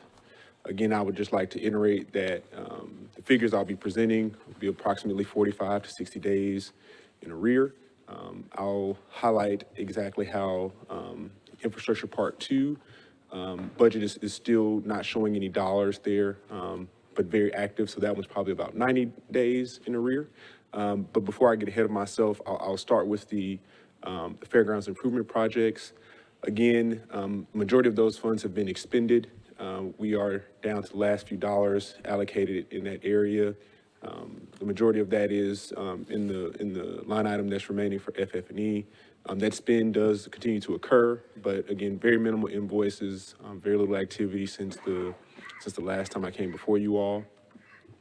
We do have significant dollars as it relates to the budget for the maintenance building. We do have some planned scope to take place there. A lot of that work is being determined now, so you will still see funding that's remaining in that section of the budget dashboard.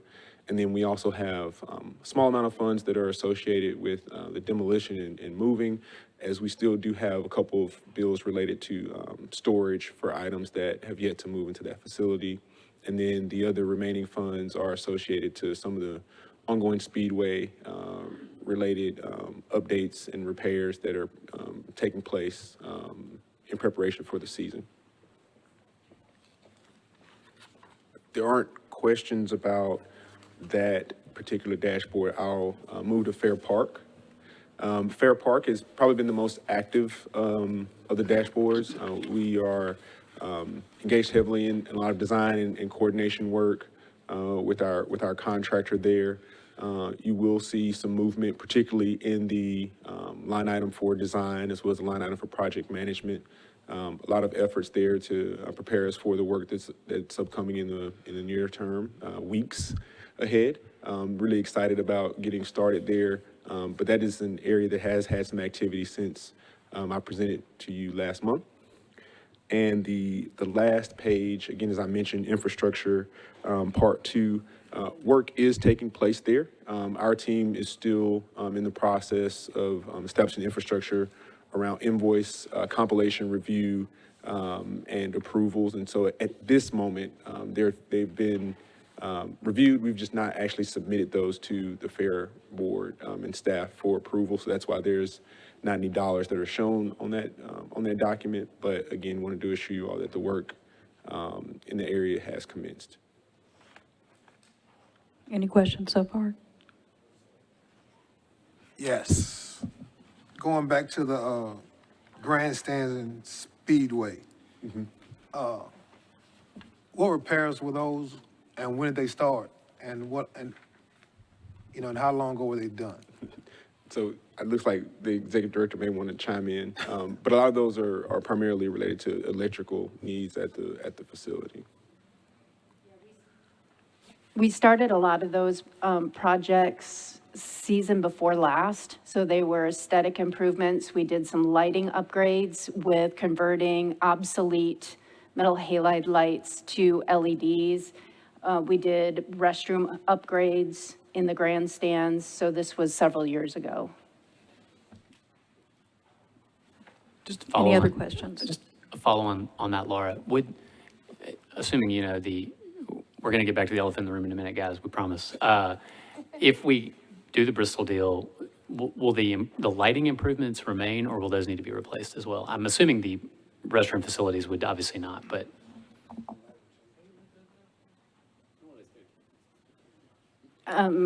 I would like to see reuse, but I think it is really dependent on the design and whether or not we can recycle anything that is able to be recycled. I'm sure Bristol would jump at the opportunity to save some money as well.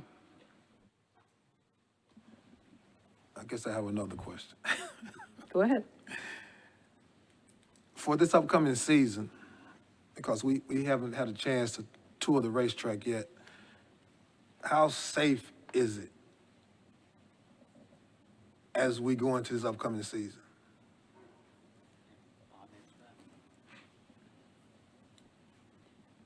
Probably best answered by Mr. Sargent, if he is still here. Bob, are you still here, Bob?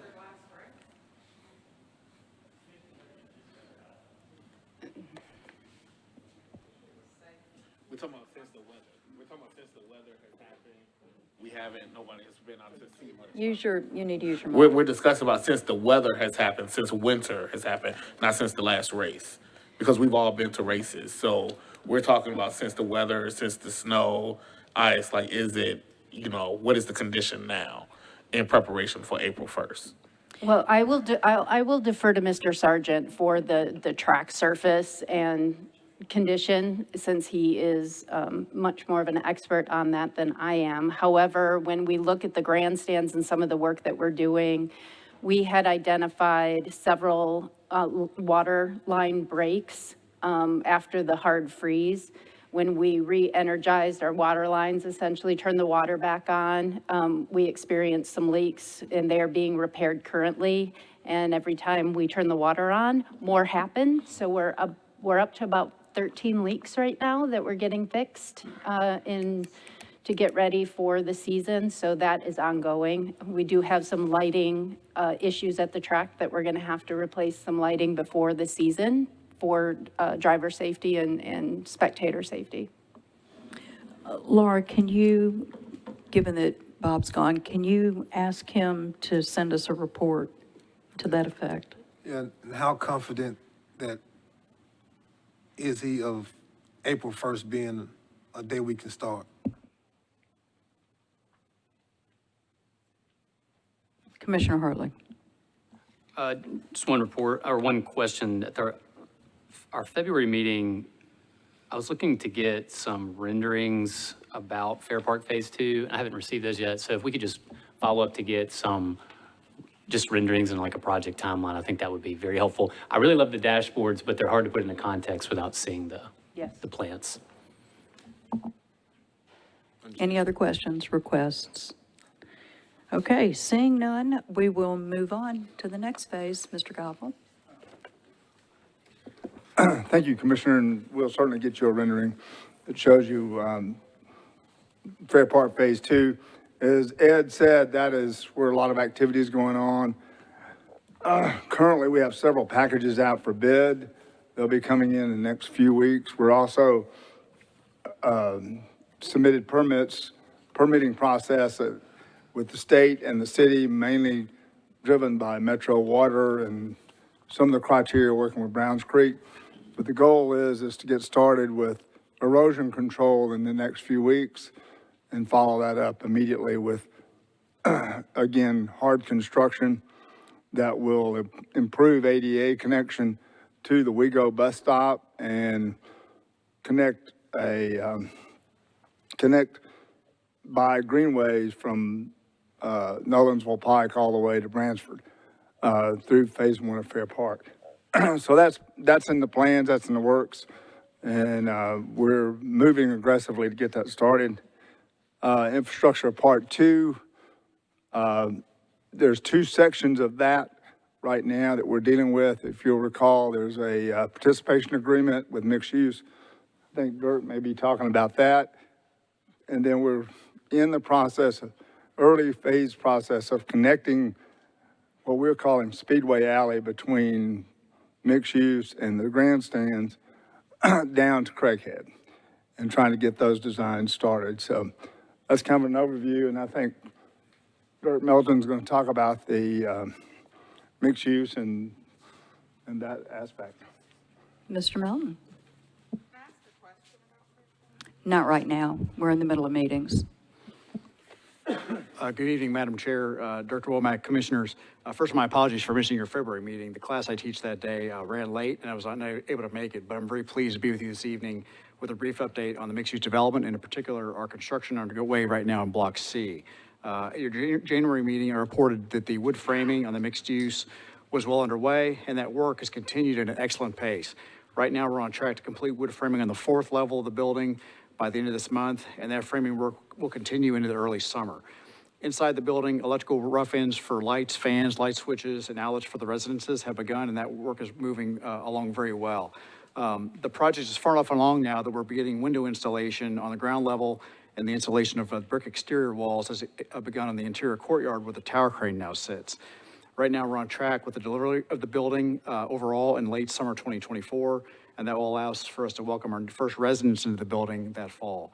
The most exciting news so far, and probably the biggest change you've seen on the campus, is that the installation of the precast parking garage is well underway. That garage hadn't even started yet in concrete fabrication on your January 10th meeting, and now the garage structure is almost completely in place.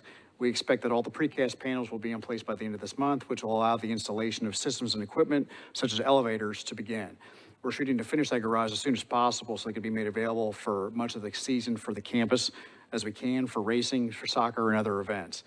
The exact timing right now depends on the delivery of permanent power from NES, and that's something that we're working on currently with them. The construction team is also working to finish the installation of asphalt paving along Speedway Alley in time to have those improvements ready for the first weekend race on April 1st, and they're on track to meet that date. As you know, there's a significant amount of below-grade infrastructure that was installed in that right-of-way, benefiting a lot of the campus uses over the winter, and we did that between the racing seasons, and it's good to have that work out of the way. As Mr. Gobble mentioned, we're also in the design phase on the complete design of Speedway Alley and Fair Plaza in front of the Block C project along Benton, and we have a project team meeting on that here in about 2 weeks. So we're very pleased with the progress so far. Always grateful to have the collaboration of our campus partners, Trek Enterprises, Nashville Soccer, and the Expo team while we continue with our work. So with that, I'll be happy to answer any questions. Any commissioners have a question? Okay, seeing none, we thank you for being here. We are going to take a 5-minute recess, and then we'll finish up.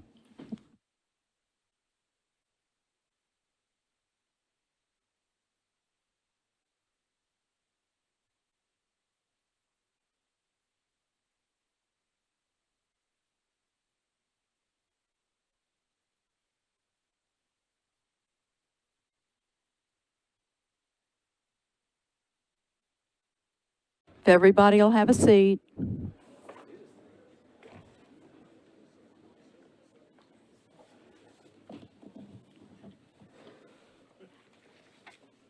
Okay. All right, we're going to call the meeting back to order again. And I just want to walk through for the commissioner's benefit and for everybody's benefit to understand what we're going to do during this next segment of the meeting. I'm going to ask for a motion to approve the lease and the development agreements. I will then call on Tom Cross to go through the changes to the agreements based on the Fair Board feedback. We will have Matt, is John here? And Jerry available to answer any other questions that Tom feels they need to be available to do so. I will then make a statement to bring everybody up to speed on where we are and what's happened. I will then open the floor for discussion for all the commissioners. I will then call for the vote and we'll be through, okay? So, having said that, I am going to go ahead and ask for a motion to approve the lease agreement and the development agreements. Do I hear a motion? Madam Chair, I move that we approve the proposed lease and development agreement presented to us. Is there a second?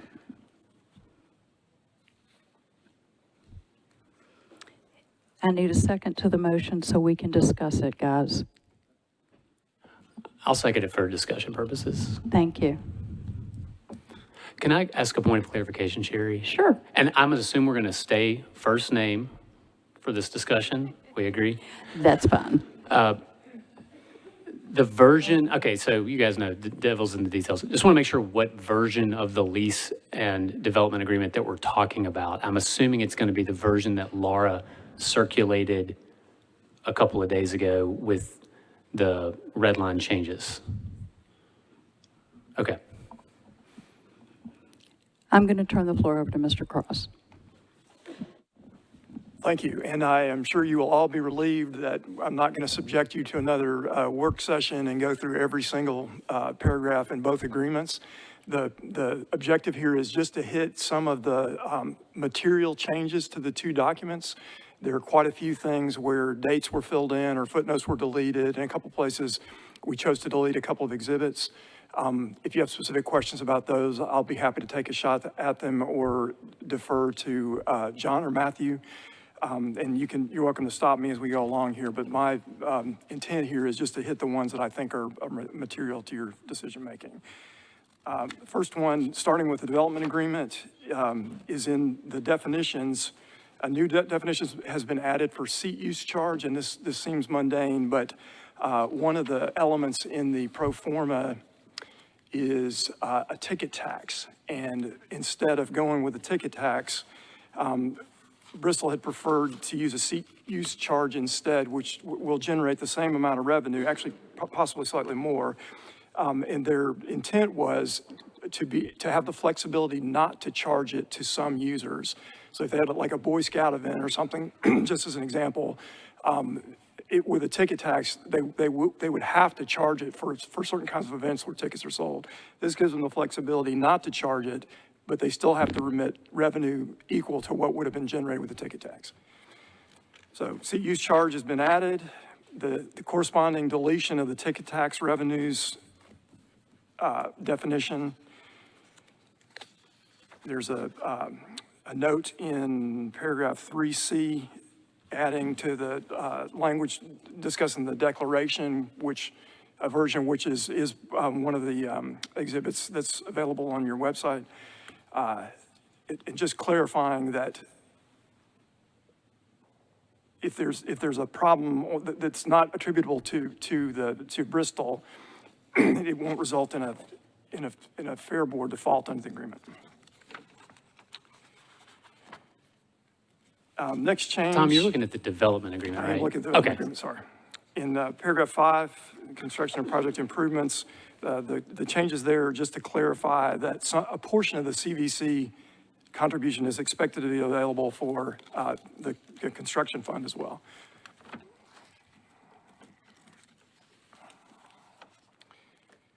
Same change in paragraph 6B, little I.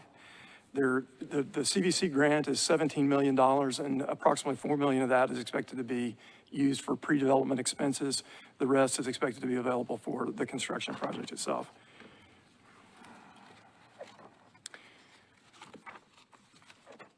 The next substantive change is in paragraph 11, and Commissioner Hartley had asked about this some time ago. There's a blank that had stayed for the whole time, but this adds the insurance provisions that are going to be required of the construction manager at risk during the construction project.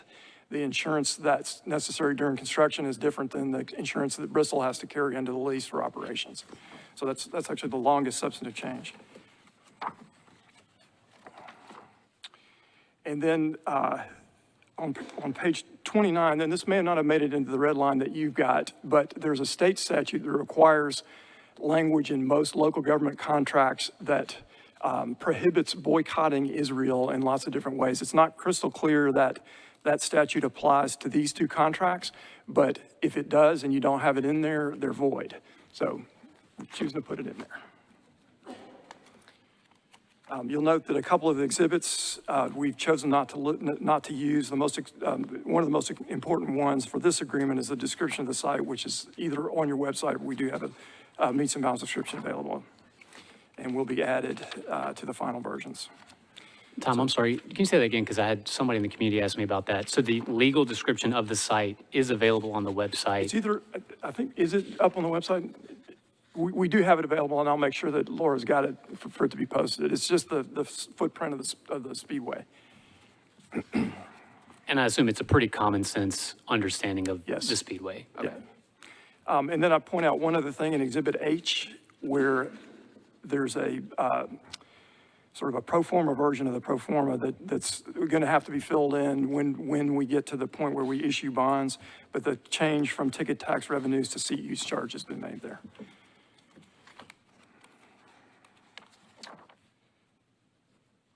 Moving on to the lease. The first couple of changes have to do also with converting ticket tax to seat use charge. The definition of the CVC has been changed to contemplate that if there is a successor organization, that it would step into the shoes of the CVC. Don't expect that to happen, but you never know over the 30-year life of a lease.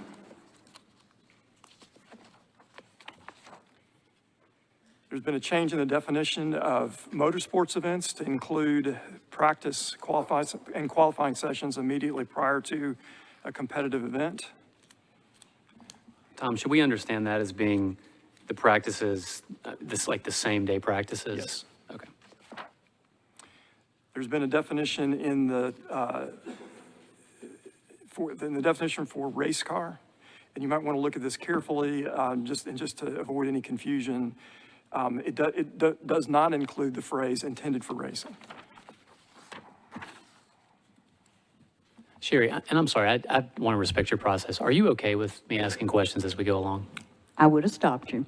Thank you. All right, Tom, on that definition of race car, so just to make sure we understand, I mean, I don't want to get ahead of you, but the way this is structured is the later provisions depend on the definitions to define themselves. So is it okay if you give us a description of what Bristol is covenanting to restrict its number of race events to later in section 10, since we're talking about the definition of race car here? So there are 10 allowed race weekends. There's a definition of weekend to include Friday, Saturday, and Sunday. And then there are up to 20 weekday practices allowed. And correct me if I'm wrong, motorsports events can only occur on those 10 race weekends or those 20 practice days, correct? As it's defined, yes. Okay.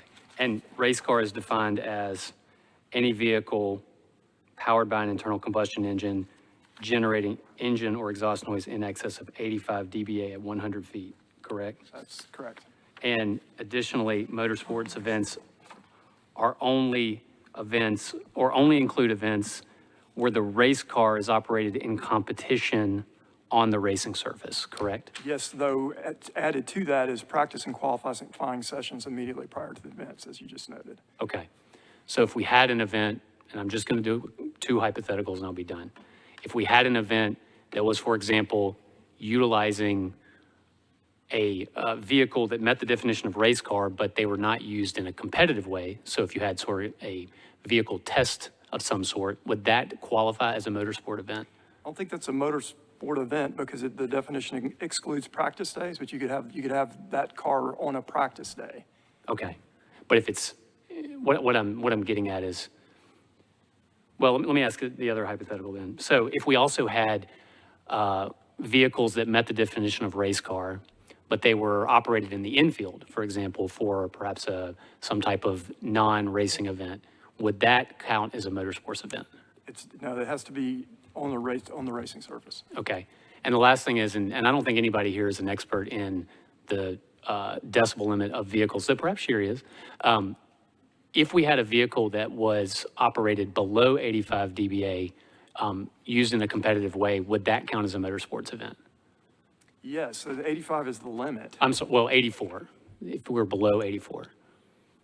Well, not as it's currently defined. Okay, so if we had a vehicle that's, and I'll just tell you, 85 dBA, my understanding is sort of the maximum amount a vehicle can make on the highway. So potentially you could have a vehicle that's below that 85 dBA limit that would be operated competitively on the track, but that would not count as one of the 10 motorsports weekends. Well, it doesn't count as a motorsport event. Maybe that's what you meant. Okay, fair enough. Thank you. Any other questions so far? Okay, keep on going, Tom. Okay, and then as I mentioned, there's been a change in the definition of weekends, so it's specific to Friday, Saturday, and Sundays. In section 2D, one of the changes that Laura and the chair requested was to clarify that to the extent that Bristol is using the Expo Center, they will utilize our concessionaire, and when we're using the Speedway, we will use theirs. There's been a good faith requirement added on the parking, so that we have to work together in good faith to make sure that parking works for everybody. In section 3, the seat use charge makes the substantive appearance. Instead of a ticket tax, it's $5 per ticket sold for admission to events at the premises, except I'm for sorry. indoor events. I'm sorry, I didn't mean to cut you off. Please No, finish that. go ahead. That good faith requirement, I'm not seeing that in the red line. Can you point to the section for that? Section 2E at the very end.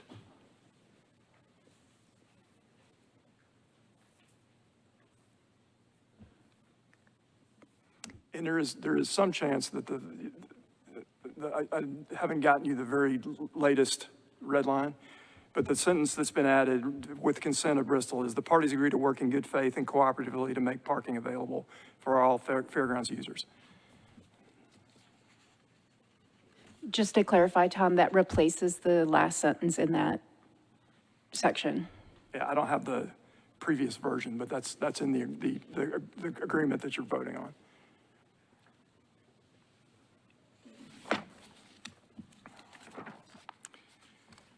Section 3, again, that's where the switch to a seat use charge rather than a ticket tax has been made. Same in Section 4, which has to do with the application of rent and sales tax and seat use charge collections. There's a clarification about what is not treated as a ticket for purposes of that calculation in paragraph 4A. Tom, just to stop you real quick, on that seat use charge, I mean, I understand it to be, it's revenue neutral, I believe, though obviously if I'm wrong, please tell me.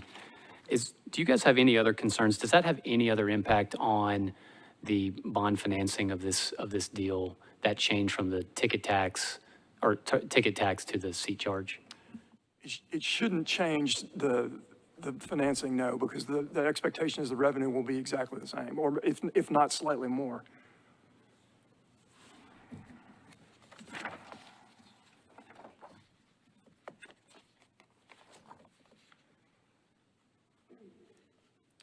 The next substantive change is actually in Section 9, and this is a clarification that the board is entitled to receive a guaranteed annual payment in addition to the rent.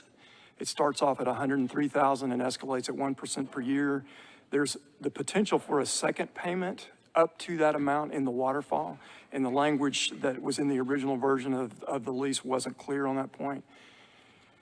So this is intended to clarify that you could receive, if things go well, not only the guaranteed payment, but another amount up to that same $103,000 escalating at 1% per year.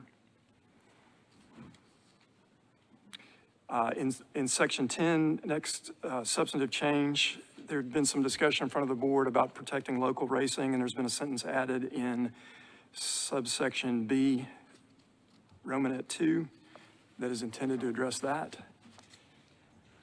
Tom, you know I'm going to have a question about this one. So Okay. Slow for just a second. I mean, I appreciate you. And thank you again for leading us through this, Tom. So can you kind of describe in regular English sort of what Bristol's commitment is here? I mean, again, we've heard a lot from and I won't go at length, Sherry, but we've heard a lot from the local racing community that protecting and making available this space for local racers is paramount importance. I mean, this side of the room over here talked about that at a great length. Can you tell us a little bit about what the obligation here is for Bristol under this 30-year lease to maintain a local racing program is? So the measuring standard for essentially starts with the previous year, and I don't know the exact number of local races, but Laura could probably tell you. I guess it's 7 to 10. Am I in the right range?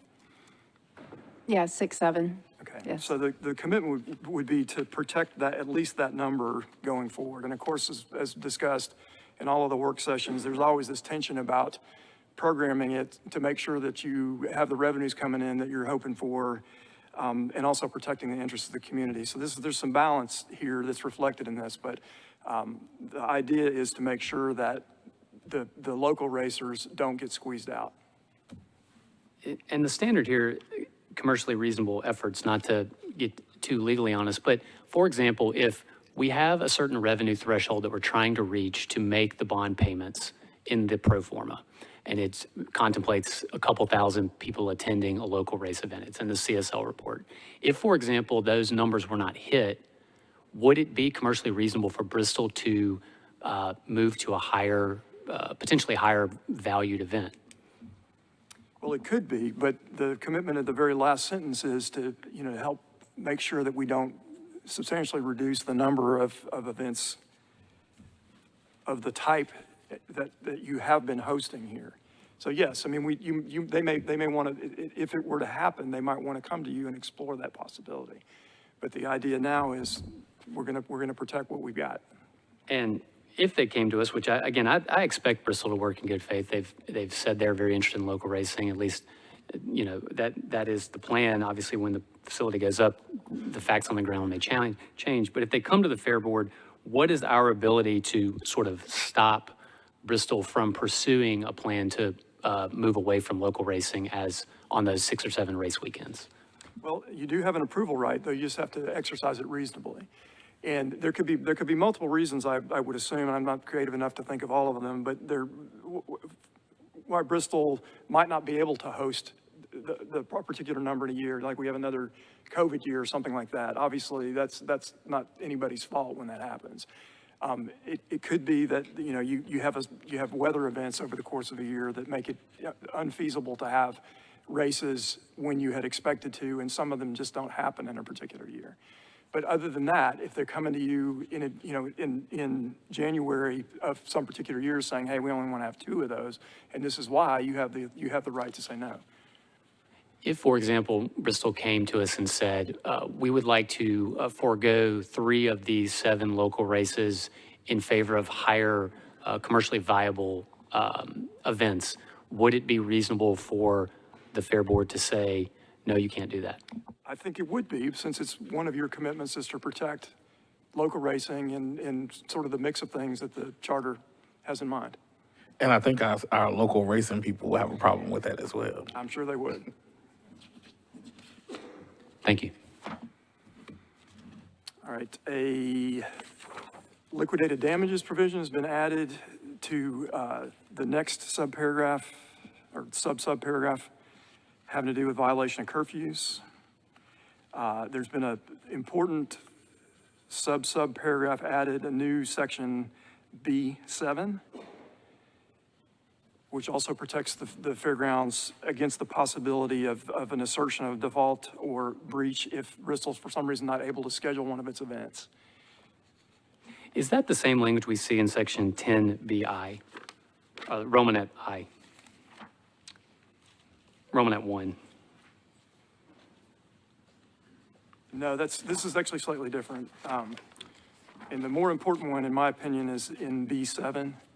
If Bristol's not able to schedule one of its events for whatever reason other than bad faith on the part of Metro or the Fair Board, that can be a default. Next substantive change is in C. I'm sorry, then what's the purpose of the section 10B Romanet 1? It's also intended to help protect the Fair Board a little bit, that, you know, there is this declaration in the form of it. You know, if we were entering into the MLS lease and this lease at the same time, it might take a different form. But where we are now, this also helps protect Metro a little bit against the possibility of an assertion of default. Again, the more important one is subpart 7. And these both relate to the scheduling declaration, so I'll just come back to that when we get to that point. All right. Then in C3 of that same section, there is a reference to the sound protocol, which is now Exhibit H to the document. Subsection G has been added, which is established as a requirement for meetings with the Neighborhood Impact Advisory Committee. Tom, on that one, obviously, this is saying Bristol will participate with the Neighborhood Impact Advisory Committee. I think one thing we've noticed, and I appreciate Mary being here with soccer, is there's no obligation for them to appear before the Fair Board. This only requires Bristol to talk to the Bristol to talk to the Neighborhood Advisory Committee. Is there anything in the lease that requires them to appear before the Fair Board? Is that more just sort of operationally between the parties? They would come as we request, but they're not required to come? I don't believe they're required to come, but I'm sure they're going to want to update you. This has to work cooperatively for it to work for anybody. Todd, this is where I'll jump in. During the conversations that we had with SC and Laura and Dirk and Jerry, it was understood during those conversations that when we have Fair Board meetings like today, I just called Mary last week and I said, can you be at the meeting? We've got some questions about parking and traffic, et cetera. And Bristol has also agreed to come, as has Dirk. So it's a good cohesive working group. I totally agree. And as Mario likes to quote me back, I'm going to be a trust and verify person. So I appreciate that. To me, it's an easy add. So again, I'd requested that change and I don't see it in here. So it's an easy add. I don't see why it's not easy to add that. But I definitely agree that in this initial group, we've got a good faith work together kind of plan. Okay, I'm going to point out a formatting error. There's actually a subsection H that looks like it's part of the same paragraph, but that's the transportation management plan. It should be its own subparagraph, and we'll fix that in the last final draft.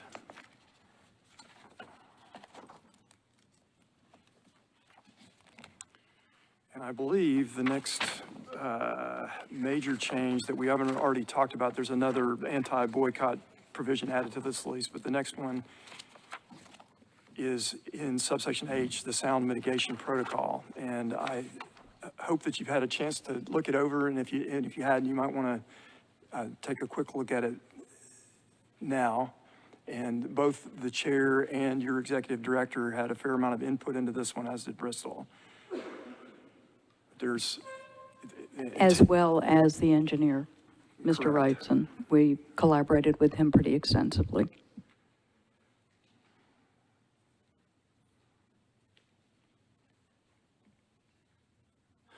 I mean, I'd love, Sherry, if you'd like to just give an overview of how it works. I've read it. I'm planning on it. Give me a few minutes. Let's go through this first. Okay. I mean, so I guess the main question to ask then, this is an attachment to the lease or the operating agreement. Tom, can you give us sort of, and less on this one, but more on the scheduling declaration, how these, what's my question? Let me just take a step back. I have a lot of questions about them. I guess I'll wait for you on those. How do these, the sound protocol clearly goes right into the lease, and as far as a contractually binding agreement, I'm assuming you're going to talk about the scheduling declaration next, so I'll save that question until then. And so I'm good right now. Well, also, it's probably important for you to hear from your executive director and the chair on the scheduling protocol, since most of the discussion was between them and Bristol and NSC. But the whole idea is that all of the parties need to be working cooperatively and in good faith to make sure that everybody's events can be held. People are supposed to provide long advance notice of when their events are going to be, and so that other people can react to it. And there's a way to book events and then or put a hold on an event that you think you're going to be able to have, and other people can also put holds on weekends. That's sort of similar to the way it's worked so far with NSC. And Laura's got more experience than anybody in the room, except possibly Mary, to explain how it works in practice. But that's the way it's intended to work going forward for all three parties as well. Do you want to hear about that now? Laura can go through that if you'd like. I do want to hear about it, but I think at the end of the day, and I think Tom will say this to us, I've done a lot of scheduling, discussions in my work and just in life. This is a good faith effort. This is very market. This is very much what you would expect a scheduling protocol to look like. The questions I have, so Laura, maybe you can just address these as we go through, is what my concern has been the whole time has been, what do we do when you reach a situation where the parties cannot agree? And that is what I don't see reflected in this document. So I think I would like, and we can do it however you want, but I'd love for you, Tom, to tell us what happens if the parties cannot agree.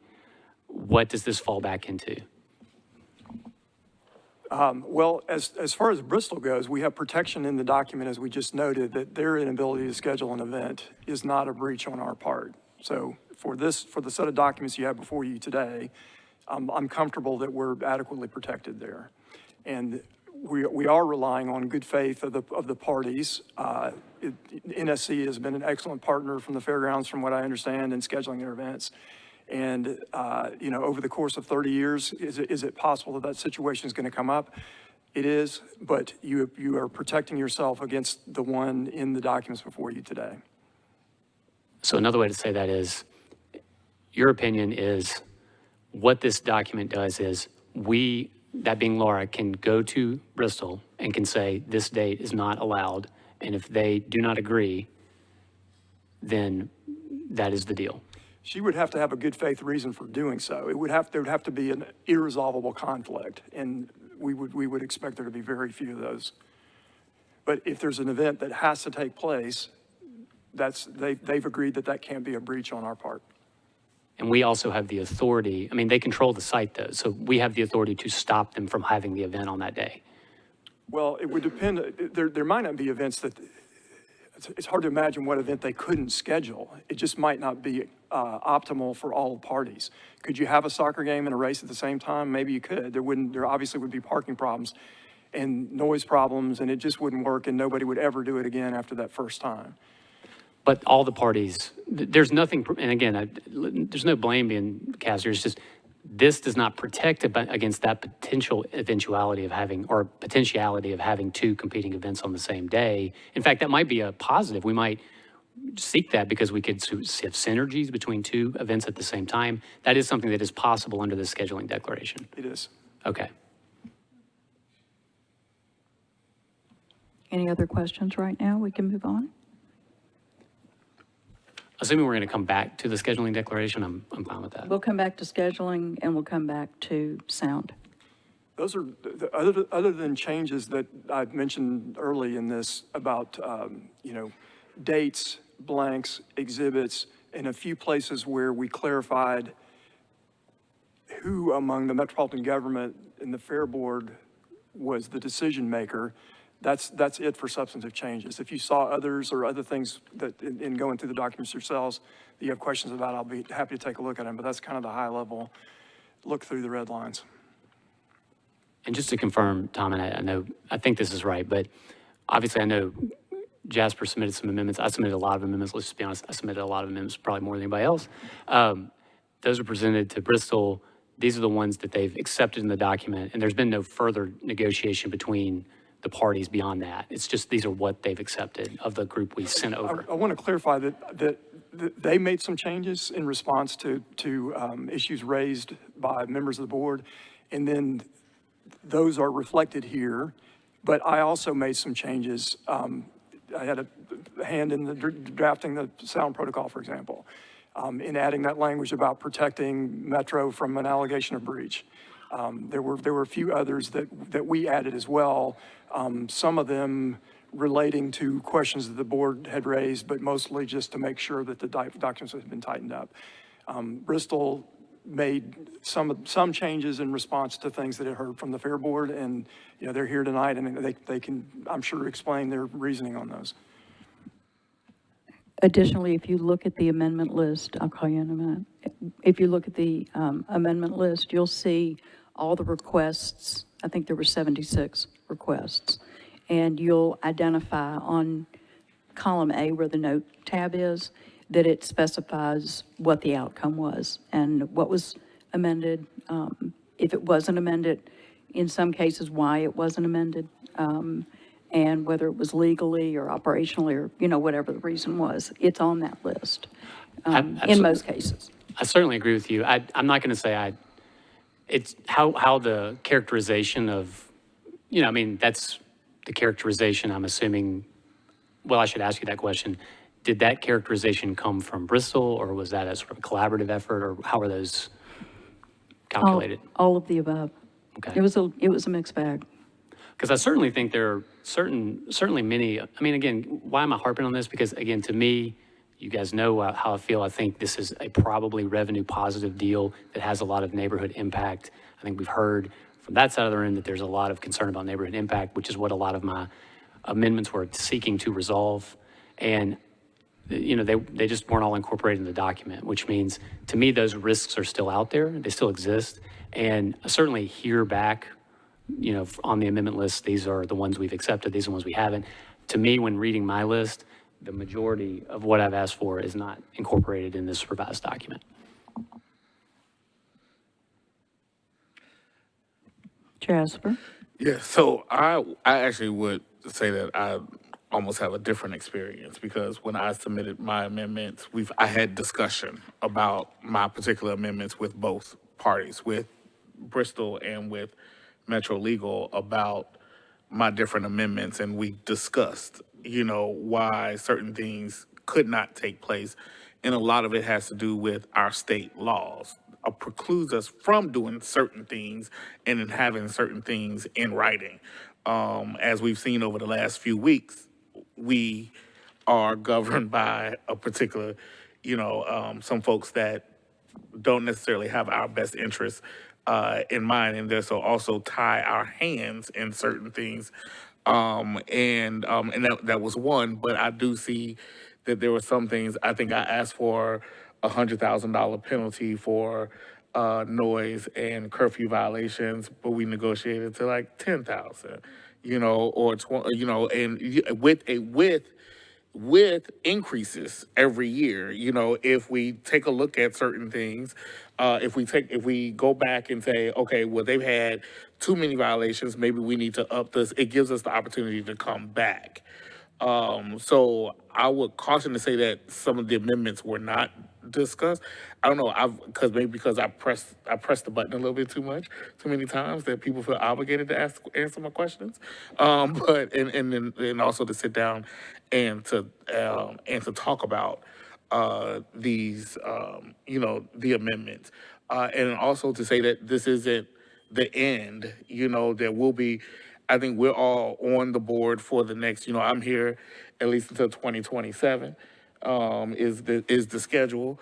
So we have time to actually go a little bit deeper as we learn more information and as time goes on, because this project is not going to be completed until 2026. Well, the schedule right now, 2026, if we follow the current, timeline that we're in now.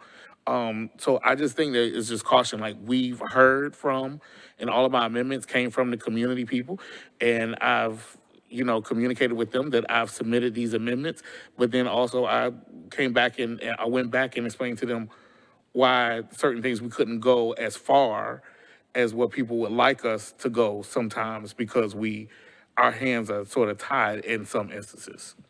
No, I appreciate that characterization, and I went through a similar process. I mean, I probably called every person in this room, including many of you today, Norm, Matt, some people. I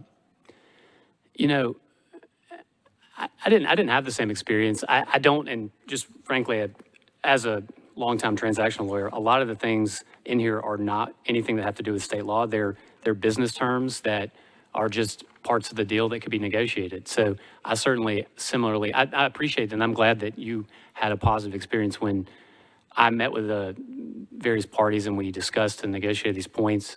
A lot of the, frankly, the communication was, well, look at the revised document when you get it. You'll be happy with it. I've looked at the revised document, read it in detail, and I'm expressing that a lot of the things that I thought would be in here are not in here. However, I really want to caution us to think that we have a lot of continued runway in front of us. I certainly agree that there is a long lease in front of us and that there's going to be a cooperative process operationally.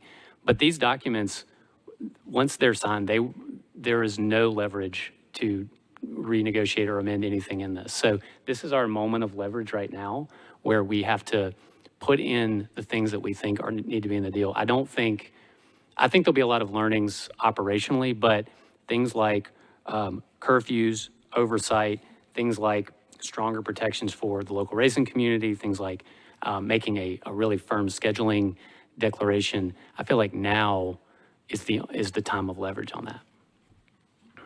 Let me chime in here for just a second, just from a process standpoint.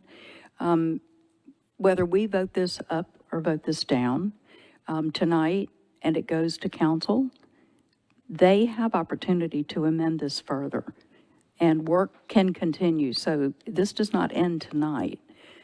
Further work can and probably will happen as it goes through that next process. You've got 2 more public hearings, the 2:30 hearing and the standard council public hearing. And you also have meetings, I'm going to assume, with every council member. Have fun with that. And the opportunity to go in front of budget, public facilities, and probably planning as well. And so there's a whole process laid out for how this happens. So what we quote-unquote approve or don't approve tonight will kick to the council, and then I've never seen a bill that goes in that comes out the same way once it hits council. And that's after sitting in the room for 8 years. So, any other questions or comments at this point? Tom, you have anything you want to add? No, again, happy to take my best shot at questions or defer them to others who know better. I'm going to ask the Bristol folks quickly. Do you guys have anything you want to add, correct, amend, enlighten, given the conversation that we've had at this point?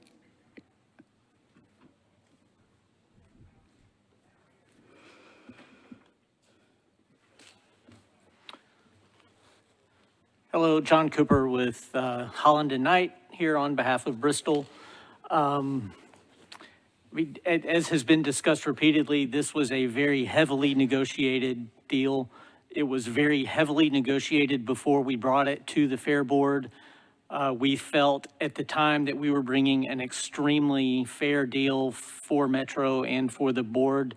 Since then, it has only gotten better for the board. Respectfully, we made a number of material changes. As Tom mentioned, making it to where the Fair Board and Metro would not be in breach of contract if there was a scheduling conflict. That's huge. That was a major point of concern. In addition, there are numerous places where the Fair Board, where certain oversight and certain reporting was basically to the administration. That has all been changed to the Fair Board. So there were efforts to give the Fair Board more oversight. So in our position, we have made a good faith effort to address concerns that were raised by the board.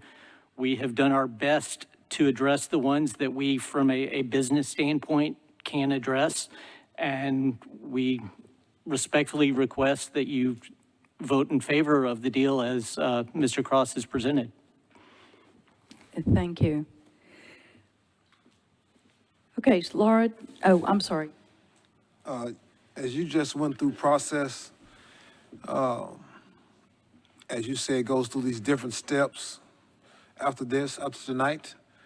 So use Commissioner Hartley as an example. Are we able to still go and fight on the amendments that we want, even though we are Fair Board commissioners? Absolutely. Can you expand on what you mean by that? Let me make sure I understand your question, because I may have misheard. I have a hearing loss. My hearing aids are broken, so bear with me a minute. Can you repeat your question? As commissioners, and as Commissioner Hartley stated, he submitted a lot of amendments.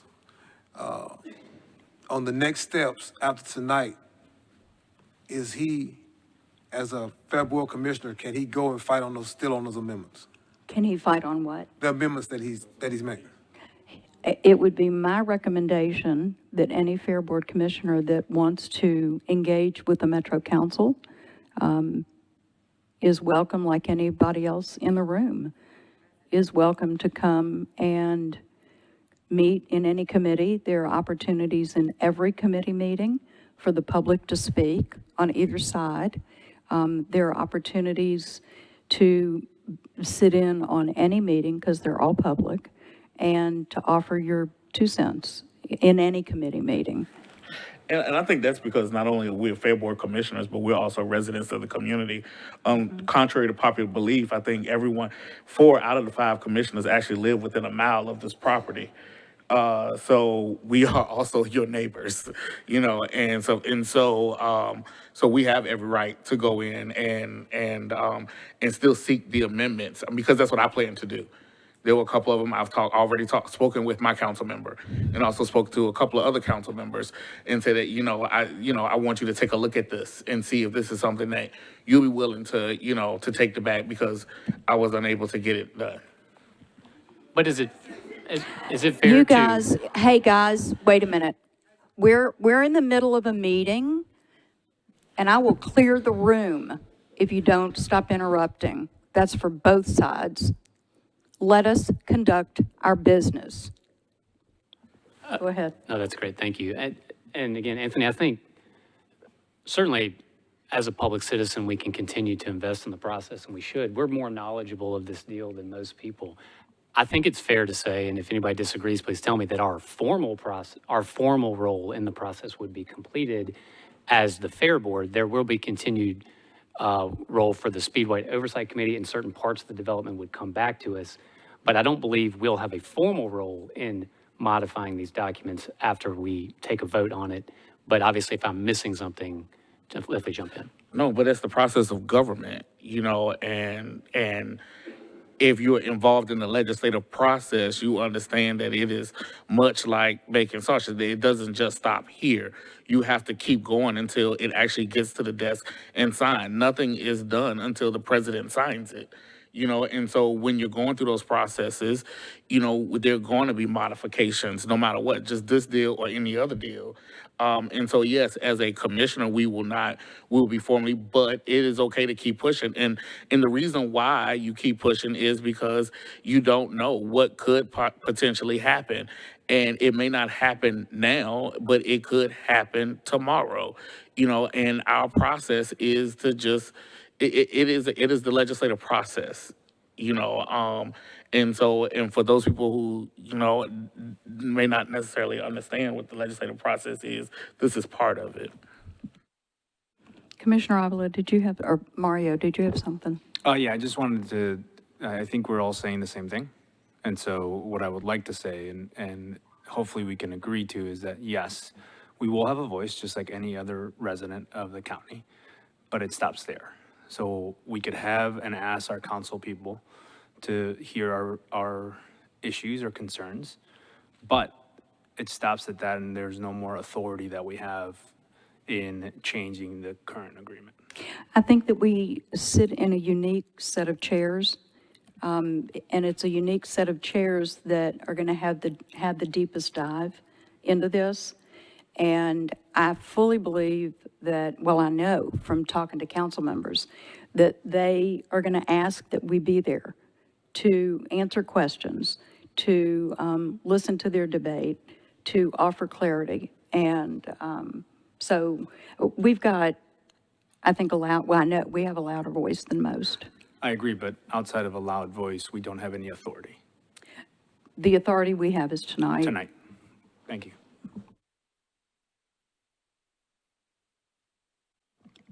I hear silence. Tom, you didn't have anything else, did you? Okay. Laura, do you want to talk about the scheduling document?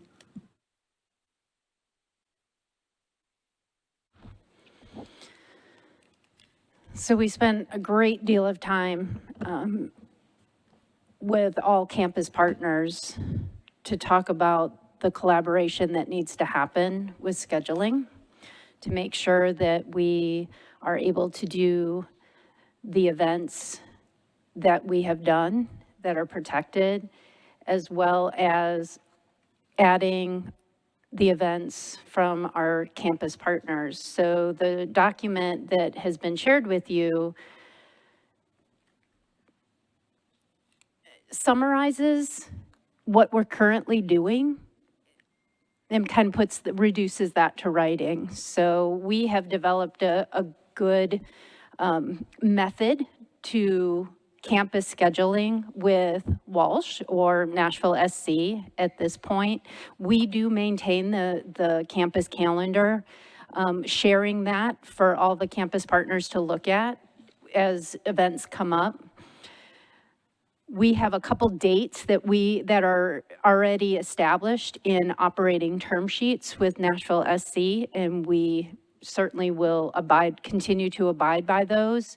The one date is September 2nd to make sure that we have a racing schedule for the next season. This is something that we have been providing currently with our Track Enterprises partner to Nashville SC. So this scheduling agreement would have Bristol provide a schedule. Sorry, my computer. By June 25th, then we would present our schedule along with theirs to Nashville SC by July 1. And then we will also update that schedule by September 2nd. Sometimes with, in my experience with working with Mr. Sargent and Track Enterprises, trying to get the racing schedule with all the sanctioning bodies and all the races, that can be difficult by the July 1 date. So that's why we had implemented the September 2nd date for scheduling. And then there was also some considerations in there for holds on events. And my computer just died. Sorry, I have to do it by memory. My computer just died. Brilliant, thank you. I have it in mind, but it's buried in my stack. Thank you. So there's always some consideration. Soccer schedule usually comes out in the operational term sheet. Schedule will be out by the end of January. And there's considerations that we go through during scheduling. And first is the objective is to be able to host the events as they are scheduled. We have also, as far as the resolution process, if there's any conflicts, to look at hosting all events in the same day, but can times be adjusted? We do this internally, even with events here at the Expo Center, indoor and outdoor. We also do this with Track Enterprises currently. If events cannot coexist on the days submitted, what we look at, then we see if they can be rescheduled to another day. Again, this is something that happens on a routine basis, campus-wide. If neither party is able to reschedule, there are some considerations that we've identified that we will talk through. Factors include, broadcasting. I think it's safe to say that there are certain races that are going to be broadcasted, as well as soccer games that are going to be broadcasted. So there are some considerations there. As an alternate year scheduling an option for days and events that occur routinely. And what adjustments can be made to host simultaneously. Again, that would be a consideration as well. Same date conflicts. We're going to be working on a soft hold methodology and placing events on our schedule, essentially on a first come, first served basis. Again, that's what we're doing currently and putting soft holds on those. Those will be limited to up to 18 months in advance. Certainly, if there are two soft holds on the same day, no matter which campus partner, we will give an opportunity to harden and firm up that date and then release those. And that process is outlined in the document. Parking coordination, again, we updated that in the lease agreement to make clear that partners recognize the need for parking related to all the events on campus and that we will all work with good faith to provide parking necessary for all the campus partners. There are certain lots right now that would be negotiated separately. Lot 8, which is the Speedway, that would be negotiated separately between campus partners, and then as well as the other lots that are affiliated with the mixed use and the shared parking and the structures. There's also event coordination. This is a term that is in our operational term sheet with Walsh Management, Nashville SC, and that is joint marketing of campus events. And just like we're currently doing is communicating and cooperating on any campus roadway closure requests so that we can all stay up to date on those closures as they come in. You want to hand that back to Todd? Anybody have any questions about that? Yes.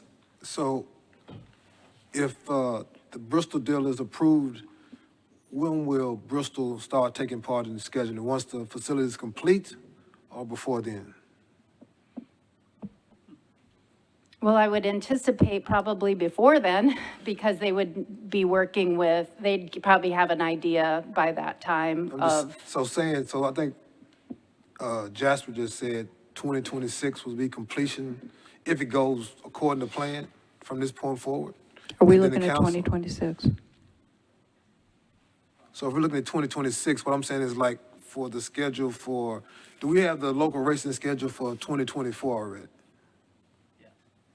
We have, no, this is 23 coming up, the 2024. 2023 we do, Yeah, 3. 2024. So say if this is approved, would they start working with the local racing to approve the schedule for 2024, 2025, or would it be when the facility is open, they'll be booking dates there? Who would be in charge of securing dates for racing then? If it was all approved, Bristol would be working with the local racing to provide that schedule. Yes. All right, and so probably most likely, we would lose 1 year of racing if approved, correct? Not necessarily. Not necessarily. We're going to be working really hard, just like we did for construction on this facility and all the other projects for business continuity. I think that is the best approach and one that we've been so far really successful at. And this schedule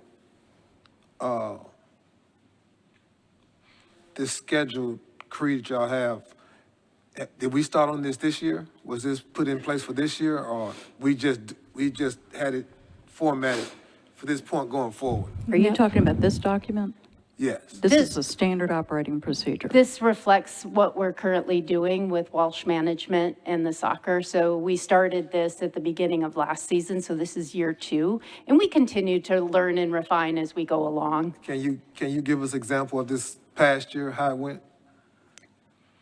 So usually what happens in the fall, again, what I do is I go through our event schedule, and some of it is it's our projected event schedule, because we assume events will return or new events will come online. So I put a schedule together in draft form of what that could look like based on the year before. Then I work with Track Enterprises on race dates. Again, they're very similar year over year. They might slide a weekend, but I'll give you an example. When we hosted SRX race for 2 years, this year they're not coming back. So it was one that we kind of had to shift a little bit. So I get their schedule, and then I submit all of that to Walsh Management, Nashville SC team, and they take that with them when they go do their scheduling with MLS. And so they have our schedule with them. And if there's any questions of, viability of potential event days, big days, they'll come back to me during that process. And it's really just a back and forth dialogue on what can work and what doesn't. Did that occur this year? Yes. And how did that go? Very well. I mean, there were, it's a lot of back and forth. And it's a lot of just paying attention to detail, because the event schedule changes pretty significantly month over month, because we're bringing new events on, and they're very receptive, as Track Enterprises is too, at moving things around, because the race schedule actually changed after we submitted it. And, we were able to accommodate both. And then as Todd mentioned earlier, were there any major conflicts where it was like, hey, we're going to do this, and then SC was like, no, we want this date. Then, Track Enterprise said, no, we need this date. Were there any major conflicts, as Todd mentioned earlier, that came around, that arose? No, I'll admit that it was a little nerve-wracking, the first game of the season, I think for everybody, because we had a flea market. It wasn't my ideal choice to have a soccer game on flea market weekend, but we made it work, and we had great attendance. We had a great vendor count. We had all the parking that we needed to support the flea market that day. So it worked out. Would I choose to do that again? No. Well, and to build on what you're saying, Anthony, is one of my main concerns is we've got 2 people in the canoe. We're about to put a 3rd person in the canoe. Well, the 3rd person is already in the canoe.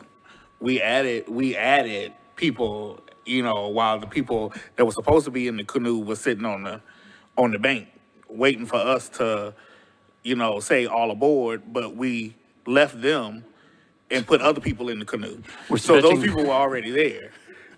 So that's, I think we got to keep forgetting that. We keep forgetting that the racetrack has been here for 119 years, and we sort of forgot about it as a body, not us person, because we've only been here this year, but they've been here. So, and I think the question is like, so how do we work, together cooperatively, everyone, not just Bristol, not just the fairgrounds, but also the mixed use development, the MLS, everyone. How do we, so what do we do with the $10 million that's in the capital spend budget? How do we take the money that's going to be generated from parking to, accommodate the uses for the entire facility?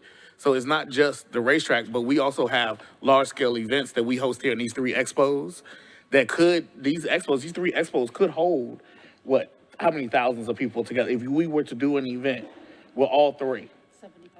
7,500 people here, and we still have the same amount of parking spaces.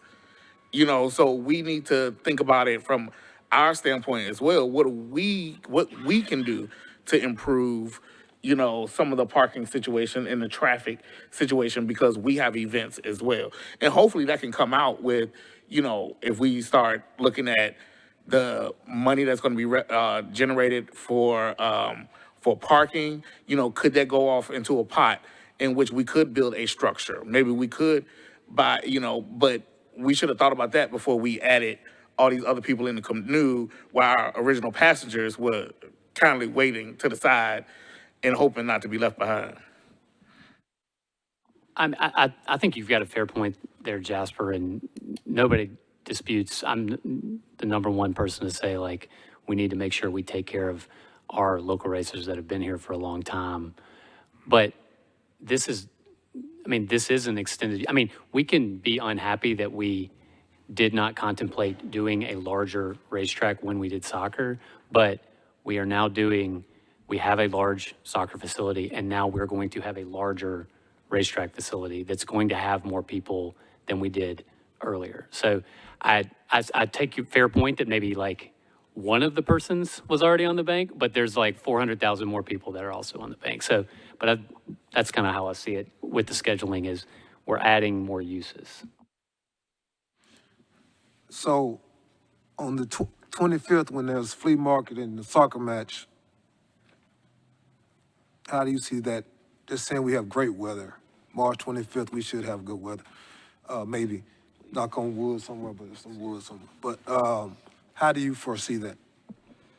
So I think a better example is to share with you what we did for the opening match on February 25th, because the timing was different. The game was actually at 3:30. Our flea market closed at 5. So there was more of an overlap.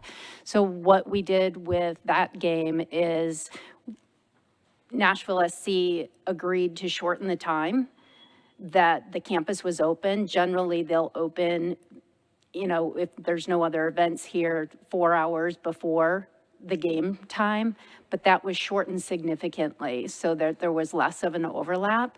And then we submitted to them what our parking needs were for a typical February market, and they filled in the rest. So, from that perspective, again, we had more than enough parking for our vendors and our flea market customers. We had great foot traffic, which was reflected in our car count. And then then they opened up the gates about 1:30 for a 3:30 game. So they cut their lead-in time by half. And any complaints from our flea market patrons or vendors? No, a couple generally, but we definitely get those anyway. But yeah, I think there was absolutely concern. That said, we also saw a larger foot traffic that day because we made sure to keep certain gates open. So as the pedestrian crowd came in for the game, they actually walked right through the flea market. So we actually had a lot of soccer game fans and attendees be exposed to the flea market, and that was big help. That was a lot of exposure. And I would have to say, though, if I may, I think that's a problem without the soccer game. So I've come here and spoken with vendors, asked them, I introduced myself, tell them, hey, what can we do to make this better?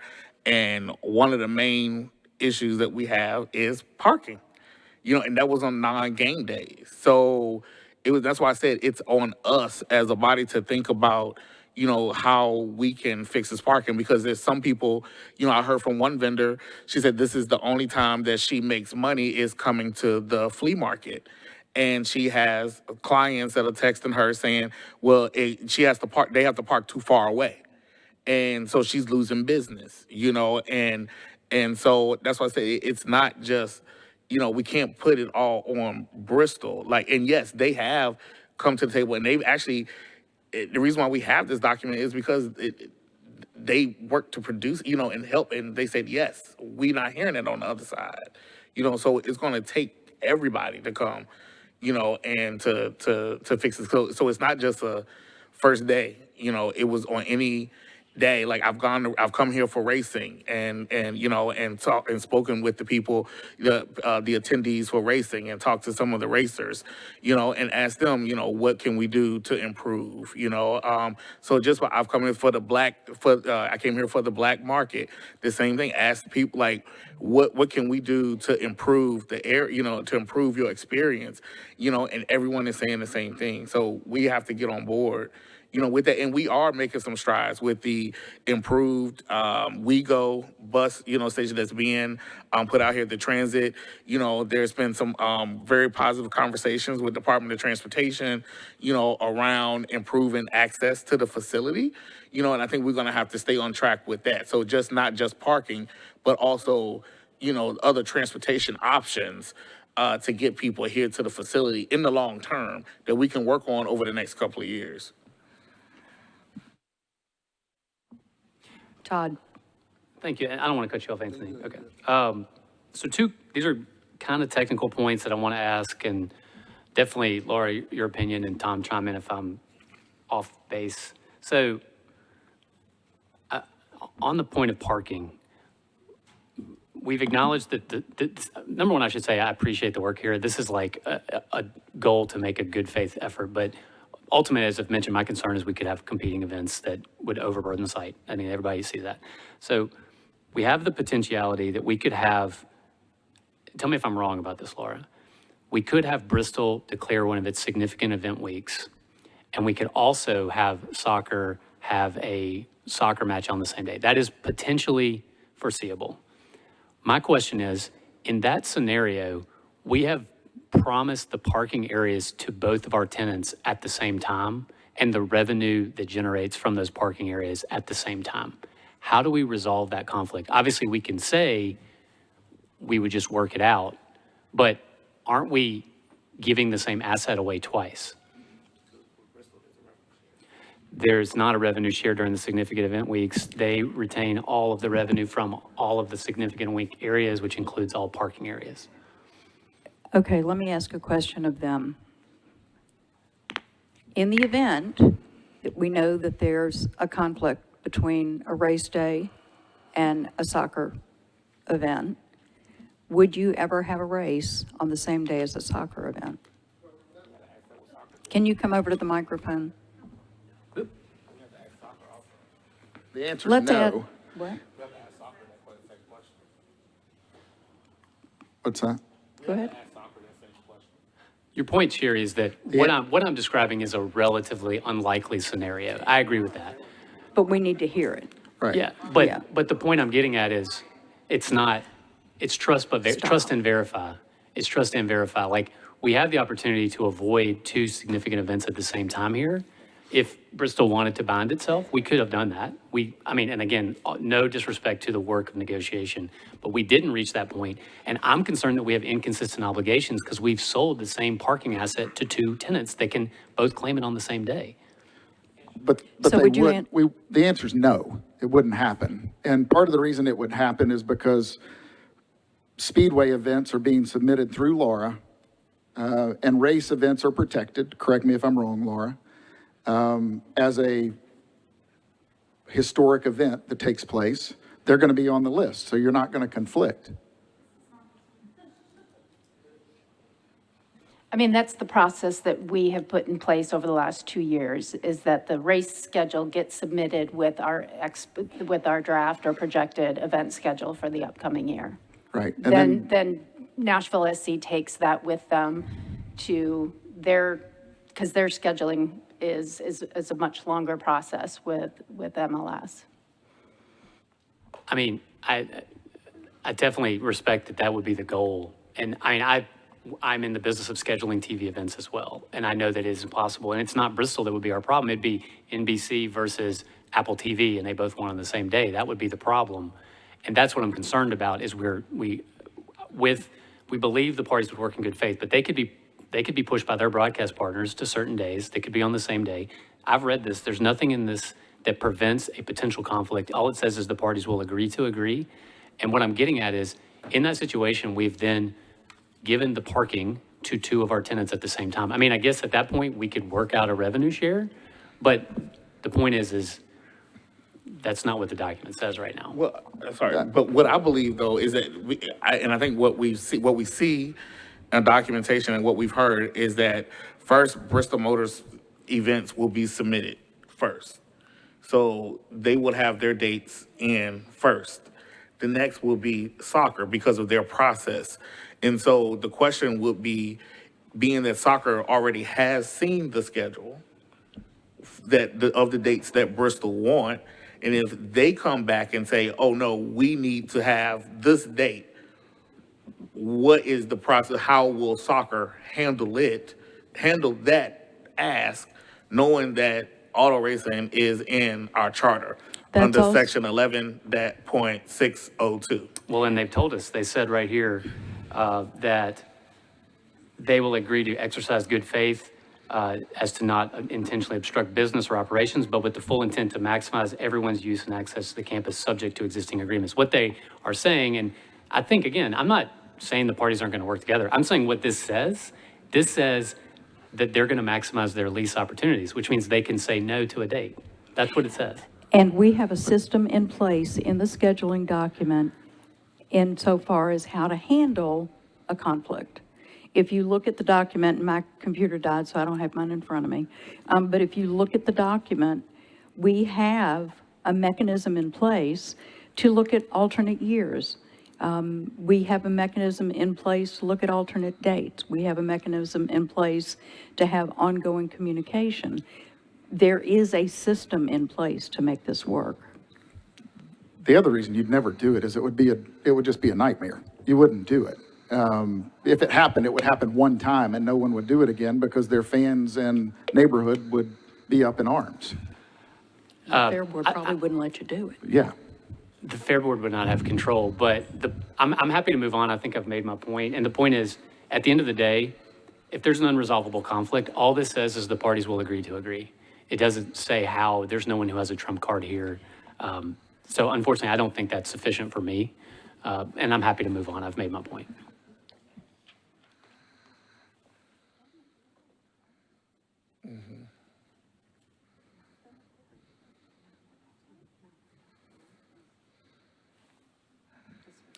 Okay,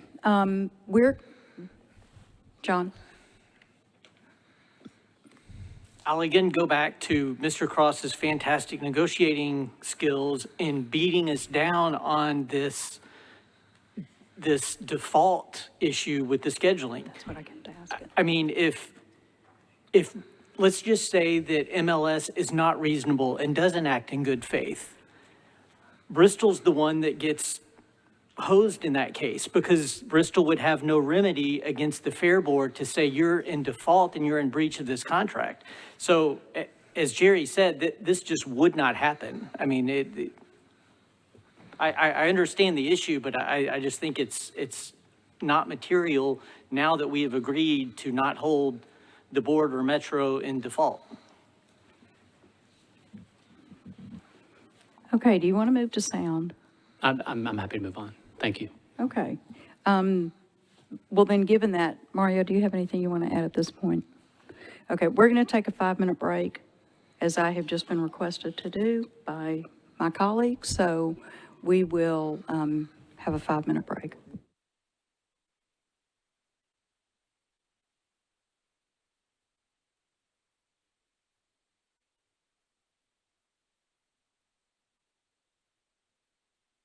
Okay.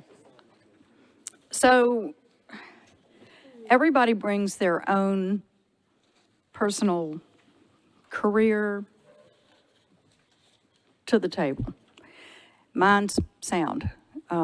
Since I was 17 years old. That makes me old. I've been in this industry 46 years. So I understand what the acousticians say. And I'm going to run through what my primary interests were. And I've got some notes here, and I don't want to forget anything, so I want to make sure that I follow some of my notes, and then I'm going to go back to Todd's thing, and then we can cover this a little bit. What I have, I don't know what Todd's thing is. what your questions are. Anybody's questions. Could be anybody's questions. It could be anybody's questions. And so, when we looked at this early on, one of the things that I said was, if you're here in this community or any of the neighboring communities, and you are here during a race, and even during a practice, the sound is just awful. What I hear from the neighbors corroborates that. Well, I built my career on helping people hear better, and then when I worked in the music industry, I helped them reduce the intensity. That's what I've done. And I wanted to make sure that if this proposal came to us, and if it was quote-unquote passable, for lack of a better term, for me, it was going to mean that these neighborhoods were going to be better off after this was done than they are today. I wanted the taxpayer better off. That's the litmus test that I always apply any proposal to. I want the taxpayer better off. I want the fairgrounds better off. That's what we're charged with, is impact on the fairgrounds. And I wanted to make absolutely sure that the neighbors were better off. They're roughly, and I'm doing this from memory, I apologize, 44 days a year that the intensity level is awful. There's no other word for it. 44 days a year.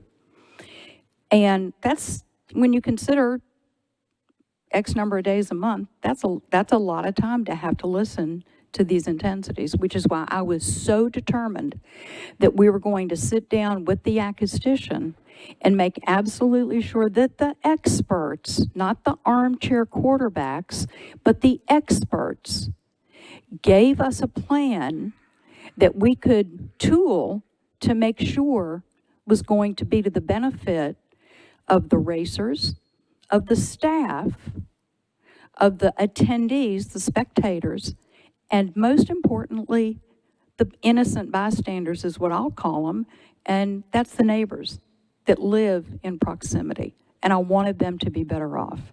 So, I'm going to go ahead and I'm going to share that this sound mitigation plan is solid. It's rock solid. I didn't want to have just a financial discipline. I did not want to have just a financial discipline because that becomes a cost of doing business. It made more sense to me for us to kind of have a double-edged sword. I wanted to make sure that we had appropriate sound mitigation in place, and if the intensity levels measured within the property and outside the property, in the sites, in the community, if that happened and if the levels were too loud, then what we were going to do is require additional mitigation, and we were going to require fines, and the fines will elevate over time, and that's what we got in this document. It is a technical area. I have a lot of expertise in what sound does to people, but the engineers have the expertise in how we reduce the sound and how we manage the sound and how we make sure to make the sound mitigated. the experts gave us a plan, and there have been two questions that I have gotten asked pretty frequently, and I want to run through it. One of the questions had to do, and then I'll walk you through it, but one of the questions had to do with that 3 dB baseline. So it was, you'll remember it's, instead of starting at 0, there is 3 decibels built in to the ISO standard. ISO is the International Standards Organization. Remembering that decibels are logarithmic, which means they don't equally increase over time, what happens, or don't increase over intensity equivalently. What happens is they built to allow the software to average correctly, they have built in a baseline of 3 decibels. So instead of starting at 0, you're already starting at 3 decibels. So when you see in the document that it says -3 to +6 decibels, you can think in your head that that +6 is actually 3 because they had to put the correction in there. And when we were talking about this with Jack Wrightson, the engineer, he said, just make it simple. Don't make it difficult to understand. Let's just put in there -3. If it goes down, that's great. That's what we want. To +6, knowing that the baseline started at 3. So that is why you have the +6 in there. We're not allowing a 6 dB increase. It's actually 3. Got that? Okay. Because of the way the software is built, and let me just read it. How about that?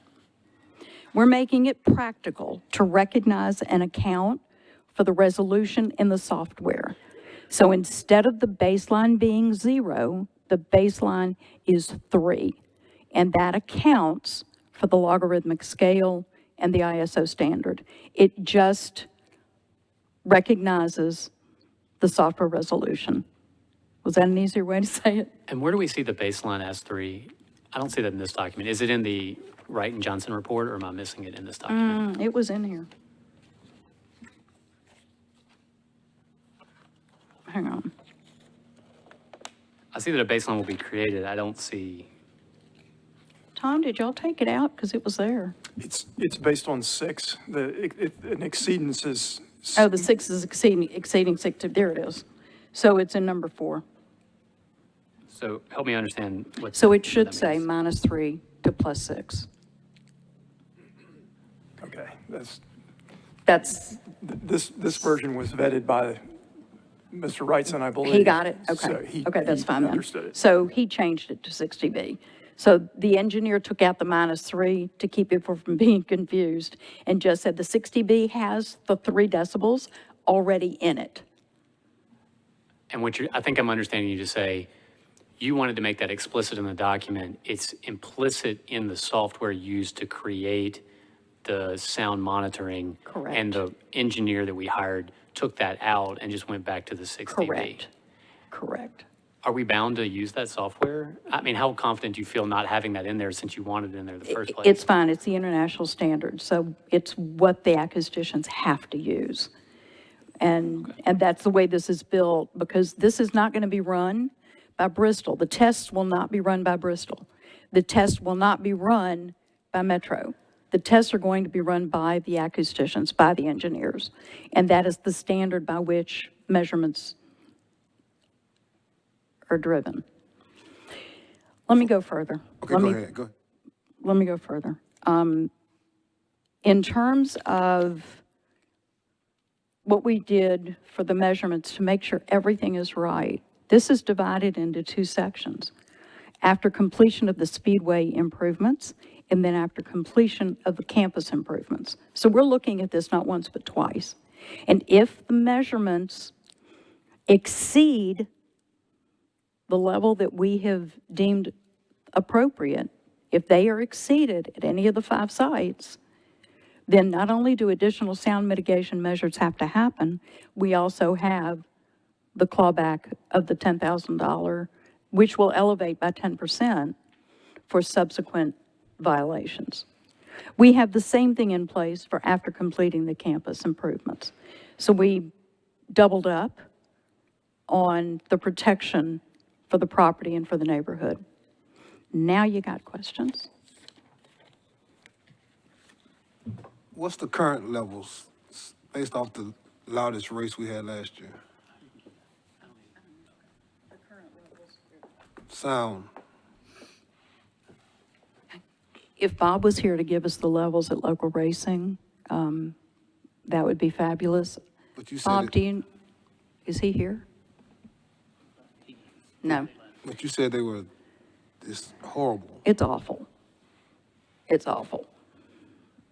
I mean, I live 2 streets off of Interstate 40 West, and I can sit in my backyard, and when the motorcycles go racing down the interstate, you hear it. What's happening over here right now, and there's been sound mitigation measures, inconsistent sound mitigation measures in terms of mufflers on the local racing cars, but it hasn't been consistently applied.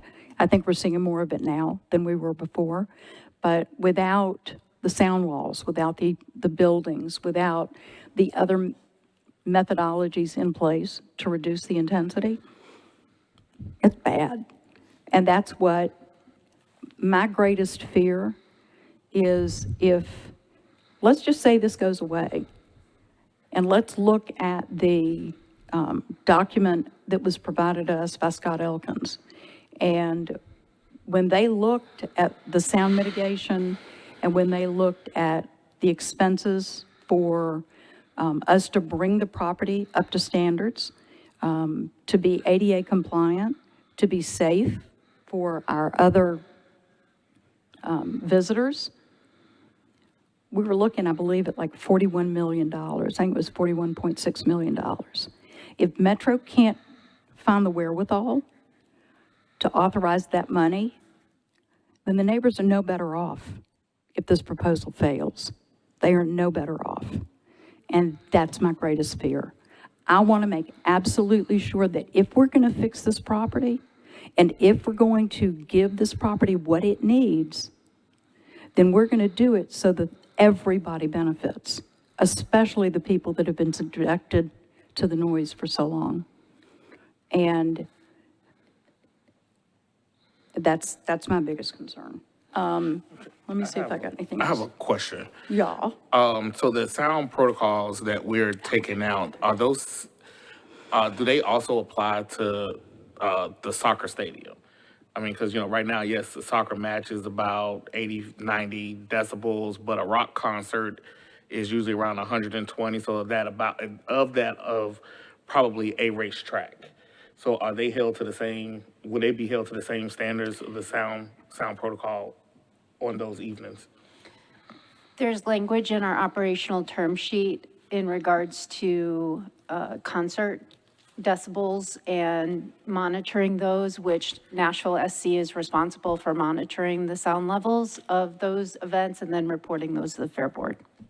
And then I forgot to add one more thing. I also had, the second set of questions had to do with the on-site sound measurements and concerts. So the question was, what happens if there's a concert or there's a band playing or something at the same time that you have a race going on? Well, we're going to have, according to the sound mitigation plan, there will be a measurement at the grandstands so that there's no blockage of the sound. So anything that's going around that racetrack, everything's getting picked up on the monitor that's in the site. If there's a concert going on in the speedway or a band at the same time the race is going on, that monitor's going to pick it up. And if it registers higher than what they're allowed, it's a violation. So everything that happens in that property, in that footprint, is going to be measured. We But that's wanted to just make the- sure that everything was covered. But that's just the racetrack, not the soccer stadium. No, that's not soccer. That's not soccer. Soccer does have, I mean, they, and Bristol does too. I mean, their curfews still exist, obviously. Yes. For amplified sound. Yes. Yeah, there are curfews for amplified sound. Well, that's metro-wide, yeah. Yeah, that's metro-wide. I don't think we're subject to the Metro provision, but it doesn't matter because it's in it's in the soccer lease for all events. I will take issue. I don't think it's quite applicable to all of the potential uses of the Bristol facility, but to your general point, there are sound curfews in the soccer Those are agreement. curfews, but they're not sound. There's what is it? So what is the loudest that can happen at the soccer stadium? Go ahead. Those are to be determined when we have the first, we've not experienced a concert in that venue yet. So We the currently don't monitoring. have. So we currently do not. So have. they'll be monitoring, for instance, the June date. There'll be monitoring done at that point to establish those baselines. There was not a sound mitigation plan put in place for SC. Mario, I don't mean to have my back to you. I apologize. Do you have any questions? Okay. Any other questions?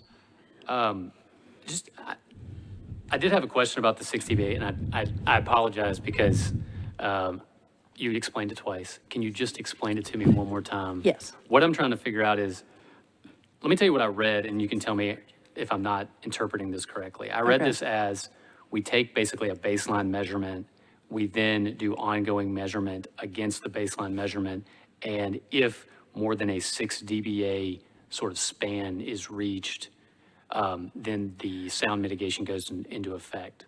I see where you're confused. But go ahead, I explain it got to it. me. I got it. Okay, so we're talking two different things, okay? Okay. We're talking a standard of error when we talk about the 6 dB.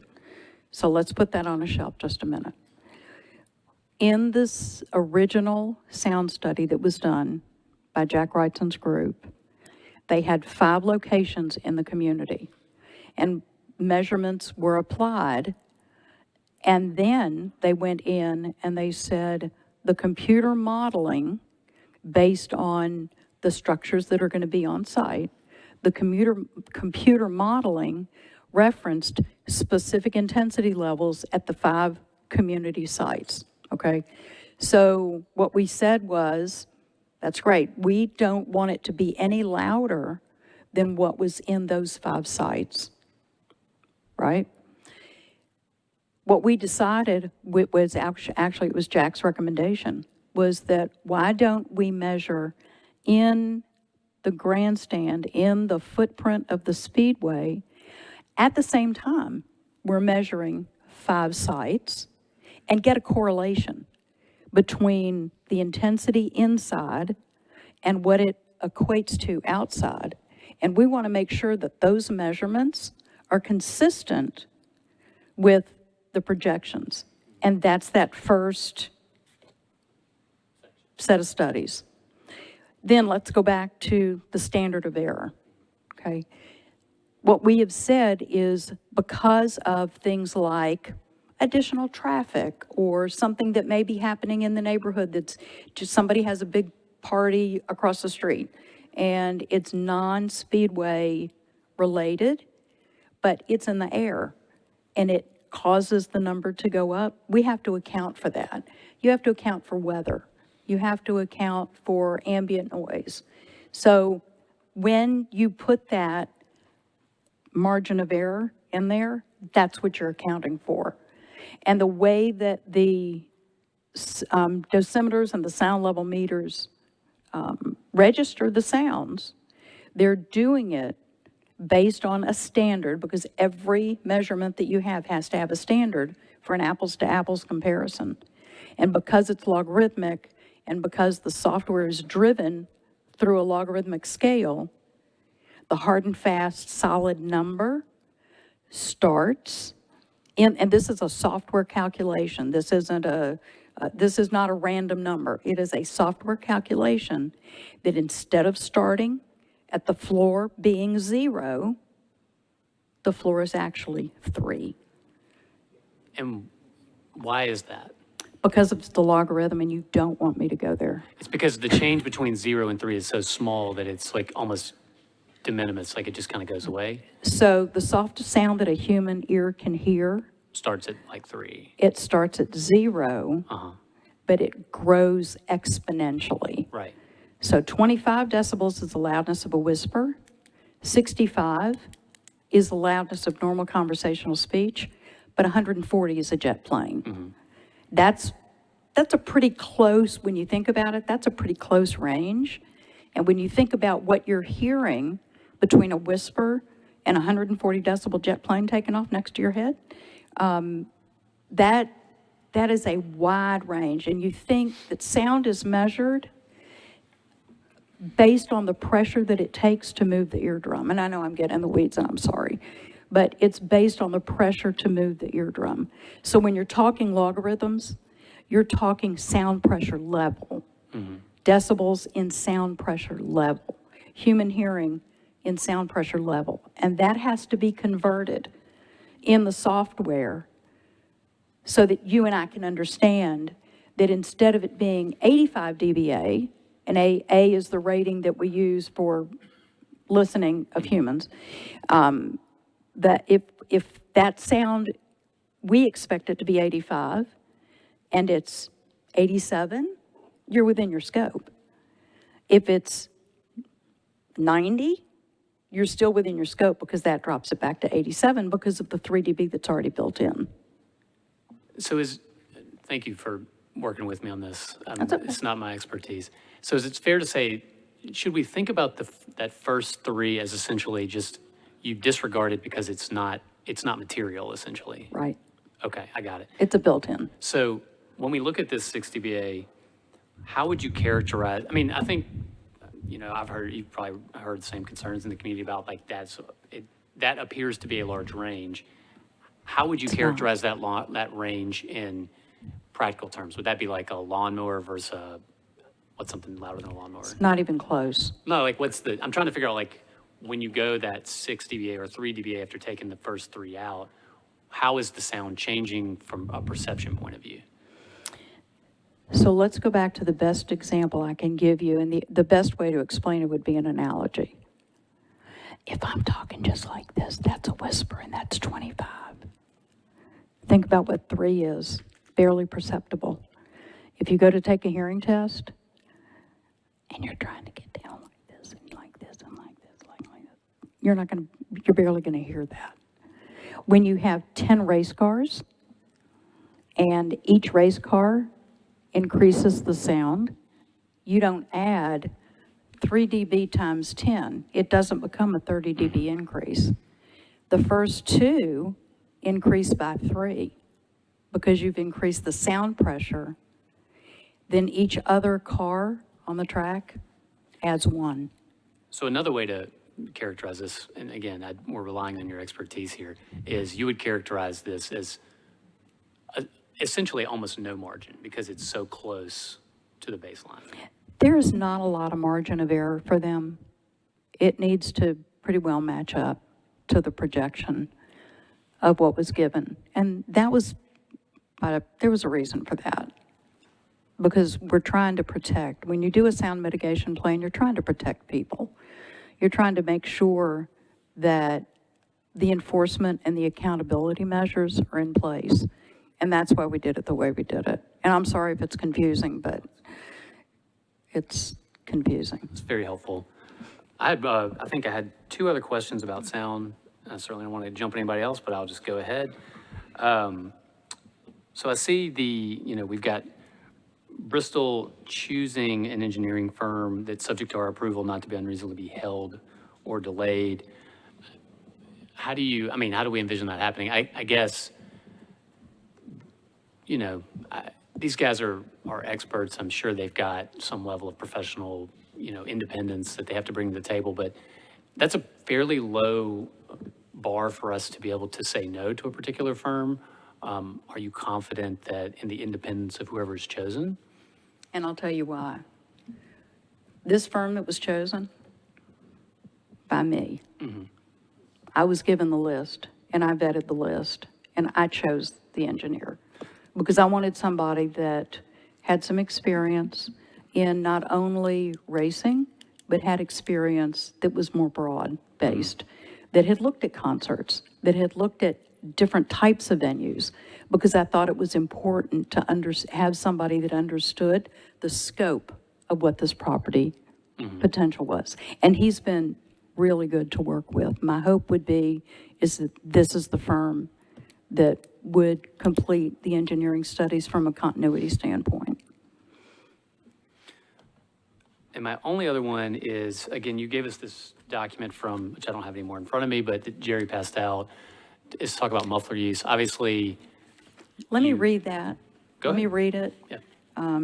Because I had promised that I would do that. So let me take a second and read the NASCAR letter. This is a follow-up to the conversation that Laura and Jerry and I had with them. And so John Probst is the chief, he's the senior vice president, chief racing development officer. And then Eric Jacuzzi, Dr. Eric Jacuzzi, is the vehicle performance vice president. Jerry, in follow-up to our discussions, we wanted to provide a bit more detail on several key initiatives, specifically our sustainability work and the latest results in our noise reduction testing. NASCAR is working diligently to develop its next chapter in sustainability. We have renewed our commitment to long-term sustainability in partnership with our industry, key partners, our fans, and the communities in which we race and work. This commitment will require significant changes and material strides in key areas, something which we are aligned and resolved to deliver in the coming decade. Since launching NASCAR Green over a decade ago, we have made significant improvements to our competition operations, event operations, and fan engagement. This has resulted in many strides in event recycling, full recycling of all race fluids and tires, and planting over 200,000 trees. Later this spring, NASCAR will unveil its carbon footprint. Hang on a minute, I read that wrong. I apologize. Later this spring, NASCAR will unveil its long-term sustainability plans, including a new green platform with the singular goal of reducing our sport's carbon footprint. In addition to significant carbon reduction objectives, we will be looking to implement a sustainable fuel, develop an electric exhibition series, and run full recycling and zero waste events in the coming years. It is critical that our sport make material gains in sustainability, and we are excited to publicly roll out this new platform later this spring. NASCAR has implemented the use of sound-reducing mufflers at selected events, including the season opening clash at the LA Memorial Coliseum. They will also be utilized at the Chicago Street Course race in July of 2023. NASCAR initiated the use of mufflers, which included designing, testing, and purchasing of them for all teams at these events due to their proximity to city centers in an effort to be good partners with the local community. The mufflers reduce decibel levels on the order of 6 to 10 dB, which is a substantial energy reduction. NASCAR is committed to working with promoters and local officials to positively impact the communities in which we race. From our partnership with the Boys and Girls Clubs of America, we have developed integrated engagement with local BGCA clubs, including STEM initiatives, career development education, and visits at track on race weekends. We're looking to develop local targeted partnerships, such as our recent partnership with the Chicago Public Schools. In addition to an annual STEM competition featuring NASCAR helmet design and safe barrier construction, NASCAR and CPS will partner on annual STEM content featuring the principles of racing that will be taught to all CPS students. We look forward to building on these successes and many others as we develop our future race schedules. Thanks again for the time on these fronts. Should you have any additional questions, please don't hesitate to contact me or anybody on the team. I received this letter this afternoon. We had our conversation with them March 1st. And so there you have it. What was the start of the conversation on March 1st? Remember when we were here in the February meeting, and I asked for y'all's agreement that I go to NASCAR and find out exactly what their intent was? I thought it, and we were going to get a letter.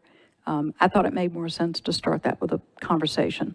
And I specifically asked about the LA race and the Phoenix race, because they were both mufflered and it had been well documented in the media.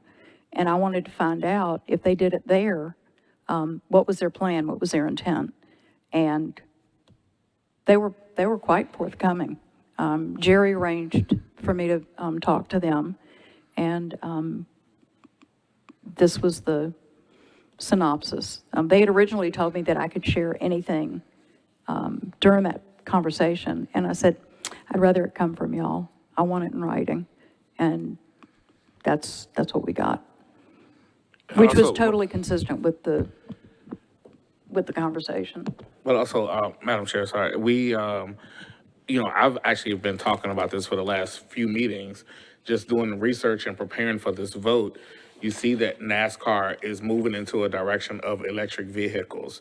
They've been testing mufflers in various races. And I think that this will be an opportunity for us. Our state just, we're building Blue Oval City in the West, and we're building electric batteries all over the state. So why not be forward thinking and saying, hey, since NASCAR is looking at electric vehicles, and if they do want to race it once every 2 years, not every day, not every race. We're talking about a potential of having a NASCAR Cup Series here once every 2 years. Why wouldn't they think that this would be a good place to try out electric vehicles, since we are the ones that are building them here in this state? And I think that's, and I think I've said it like a few times. It's just, and then also talking with, one of their racers, Bubba Wallace, who was in town a few weeks ago. He raced on this track, a while back. He's, excited about the possibilities of looking at bringing, some of the new technology that NASCAR has, has been looking at here, to Nashville. So it's like we're looking at something that's like, a track that's going to be done a few years down the road as, we evolve as a country, as a world, in technology, and so we're thinking about noise as it is right now, but we're not saying, hey, because that was one of my provisions, the amendments that I recommended was to see if Bristol would prioritize, NASCAR Race Cup Series that uses electric or mufflers. That was something that I wanted to put in there, and it was,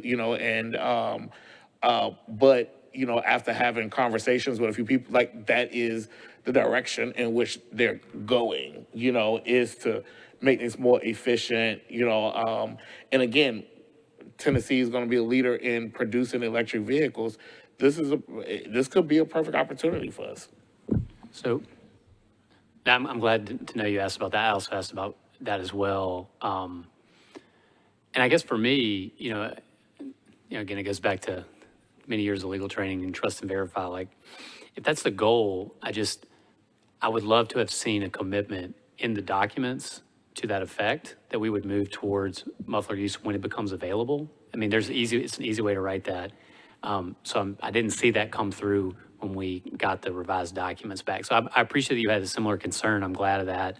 And I just wish we had a firmer commitment to prioritize. I would love to have included that in there as well, but there's a little pesky law that says that we cannot encumber a third party in a contract. I'm not asking. That's why I wanted the letter. But no, that's not what I'm asking. I was asking for Bristol to use their best efforts to cause NASCAR to use mufflers. So that's not encumbering a third party, and that's certainly something you can do. I don't see a legal reason why that couldn't be included. Now, they may have other reasons why in their relationship with NASCAR. Any other questions, comments? Okay, I want to have someone call the question. Oh, I'm sorry. On sound protocol, I have no other questions. And I really actually appreciate the time you put into this. I think this is really well done. Obviously, no one's 100% satisfied with anything, but it's really nice to have a well thought out plan for that. So, and as a neighbor, as your neighbor, as we're all neighbors, I hope it works as intended. like I said, I want to make sure that the neighbors are better off than they are today, and that's my goal in all facets of this negotiation and building the plan. The last thing you want is for people not to be better off afterwards than they are today. And you don't want the fairgrounds property to be anything but better off tomorrow, because that's our charge as commissioners. And so having said that, so you have nothing else on sound? I do have some other things, but not on sound, and they won't be very long. Okay. I'm happy to go when you're ready. Do you have anything? I got a thumbs up over here, so you're on. Okay, so, the only other points that I think, that we talked about at prior meeting, I think it was the meeting, Jasper, you were out of town. We went through some of the amendments. One thing I'm concerned about is what I view as a very, very strong termination for convenience for Bristol. Some of the people talked about it. And I'll read you the language from the contract if I have it. Todd, sorry, I didn't hear what you said. That. Oh, yeah, let me say it again. Give me 1 second.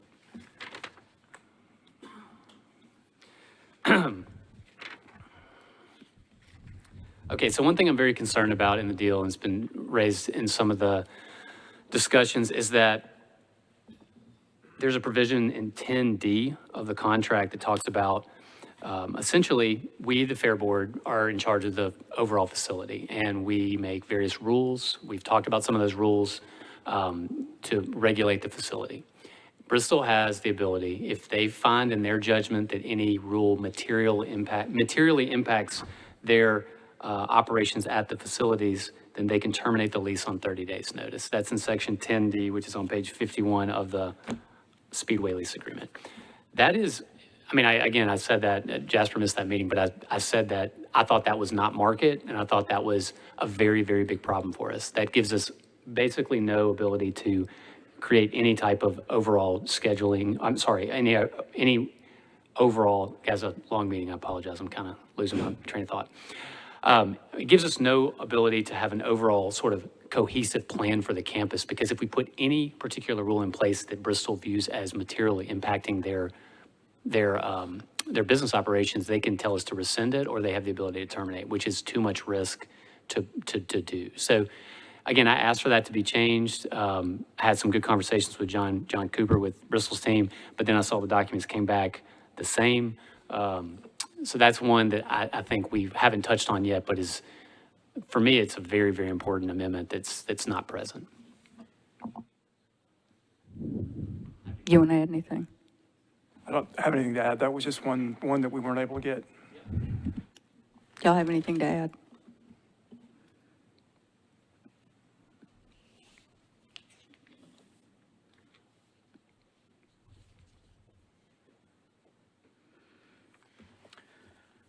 We did have some language drafted to that effect. As discussions continued, there was no real clear direction whether that was going to materially impact the discussion here or the vote. But we are willing to make that change as another sign of good faith. We have, that's all I can say. And once again, we're willing to work with the board here. Okay, can you, I think they would just not have the provision. let me think this through a minute.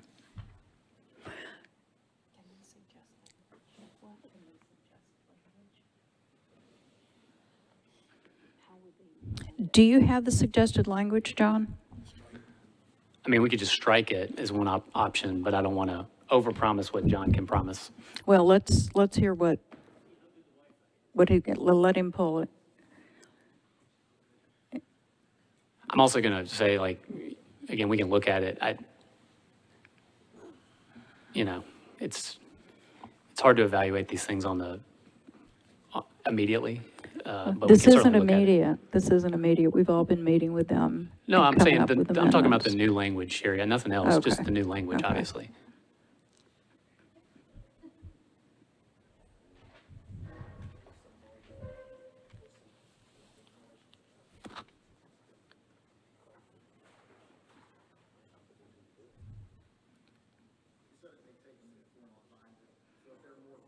Okay, okay. Let's go to your next questions while they're looking stuff up. Yeah, I mean, the only other real point I have is, it's not for tonight, I think it's a fair point, but, you know, it's what's the obligation if we don't do this deal? And I think we've made, I mean, Thomas said at a prior meeting, we would have an obligation, that being the city would have an obligation to do safe and ADA accessible racing at the facility. So my only point is, if we don't pass this deal, which again, I think there's a deal to be had here, I think we're close. I just think we need to see some further concessions. That's my overall takeaway. But if we don't do this deal, I just want to point you guys to the Driven study that we had done, that Sherry asked to have completed. Thank you for doing that, Sherry, which clearly outlines you can get safe, ADA accessible, noise protected racetrack for a spectrum of $8 to $18 million. It would not be the same facility as we're talking about with Bristol, but the point I'm getting at is I don't want it to be thought of as an absolute yes or no binary choice. If we don't do this, we have an obligation as a city to do racing, and that's an opportunity that we have as well. Jasper, did you want to say anything? Yes, well, also want to say that if we don't approve this deal, then that 18 million that it will take to renovate and bring up to ADA compliance would have to come out of the general fund, which will then impact our schools, infrastructure. You know, I drive down 8th Avenue South. I would rather for that to be paved a little bit better. So I will have tires come this time next year.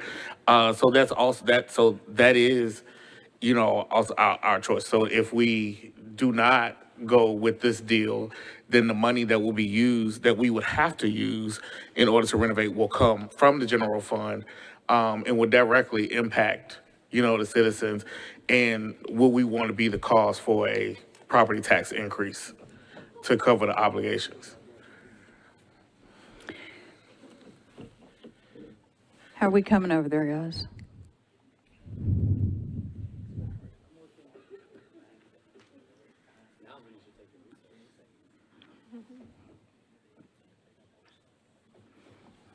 Where now? No.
So the Mr. Cooper? version that we had come up with that Tom had not seen, I don't think you saw this, was basically to have a, if the board did adopt a resolution that materially impacted our ability to hold a race, that we would get some kind of a rent offset.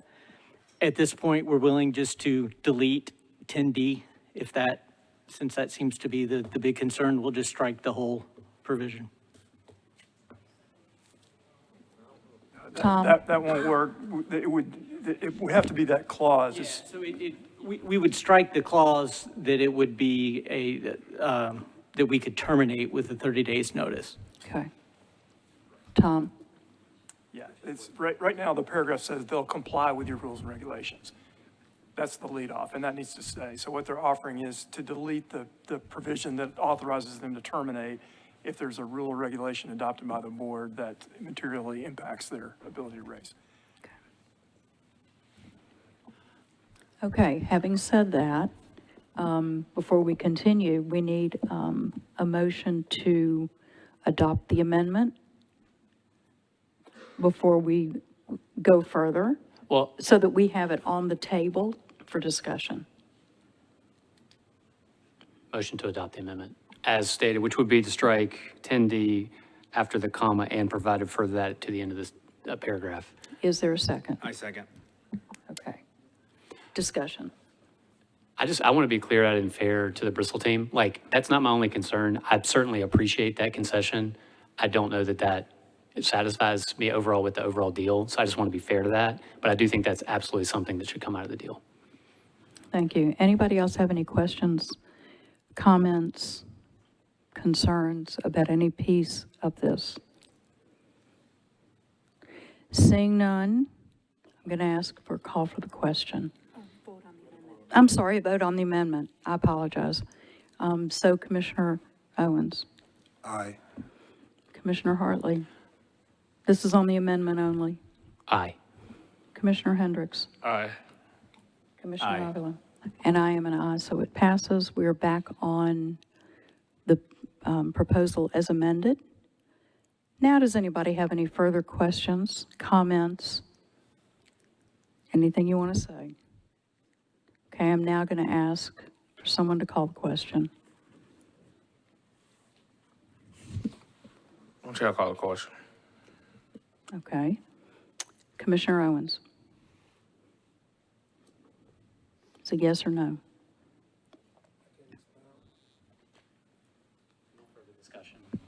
May I expound before I say yes or no? Yes. Yeah, go ahead. All right. So I came here tonight not really knowing yay or nay. And what I've had sent to me from people in opposition, and I've had several phone calls with them, and with several of them, sound is the overriding major concern. And events are going to happen if it's built, but sound has been the overriding concern. And so, even before, if Bristol passes, for the next 3 years, and that's 132 days based off of Sherry's 44 days a year estimation, for 132 days, you're going to have serious sound problems. If the Bristol proposal doesn't pass and the renovation go through, you might as well quadruple that number. So just based off of that, I'm voting yes. Commissioner Hartley? I've said everything. I'm going to make a short statement. I've said everything substantive I want to say. You guys know where I stand on the deal. I want to say thank you to everyone in the process. I want to say thank you to Commissioner Weiner, to Vice Chair Jasper, Mario, Tom, Jatrice, Terry, Laura, Anthony, Christy. I want to say thank you to Jerry with Bristol for being very, very helpful, John Cooper and Tom for being really helpful on the legal front, and everybody on the Bristol team. The local racing community has been excellent. I want to say thank you to all the neighborhood groups, Jason, Heidi. I want to say thank you to Shay, the Neighborhood Impact Committee. This is a very challenging point of view. I have a point of view about it that is very, very nuanced, and I think there's a good deal to be had here. Unfortunately, I don't think we reached the threshold of a good deal, so I'm voting against the proposal. Commissioner Hendricks? Thank you, Chairwoman Weiner, and to all our commissioners, fellow commissioners, for taking this time, throughout this whole process. I want to remind everyone, though, that during this time, we have not heard any other recommendations. We've just heard no, and not in my backyard. We've heard listen to voters. Let us have our meeting, please. We've heard listen to voters. Well, the voters did vote, and they voted to protect this property and to protect auto racing. We failed the voters and the citizens by allowing big business to come in and convince us as a board to continue to kick this can down the road by building a soccer stadium and other facilities while neglecting inactivities that the voters voted to protect. During my confirmation process of joining this board, I've had several questions. I did my own research.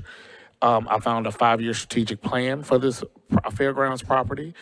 I also found community benefits commitment that was developed by Bristol Motors Sports in conjunction with several entities, including Fall Hamilton School, that many stated today or continue to reference. To me, this board is to oversee an entity of Metro government that is obligated in the Metro Charter to generate revenue for the general fund by hosting charter protected events, including auto racing, and that it can be found in section 11.602.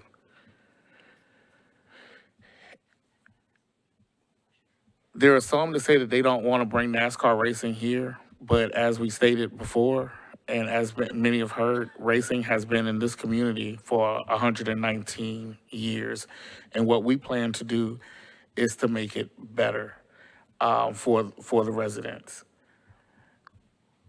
In addition to improving the facility, an affirmative vote will create a Nashville Fairgrounds Speedway Children's Charity, which will raise money to provide grants to community organizations in Nashville working on programs like childhood literacy and violence prevention, and also scholarships, and give the opportunity for young people to participate in internship programs related to racing careers.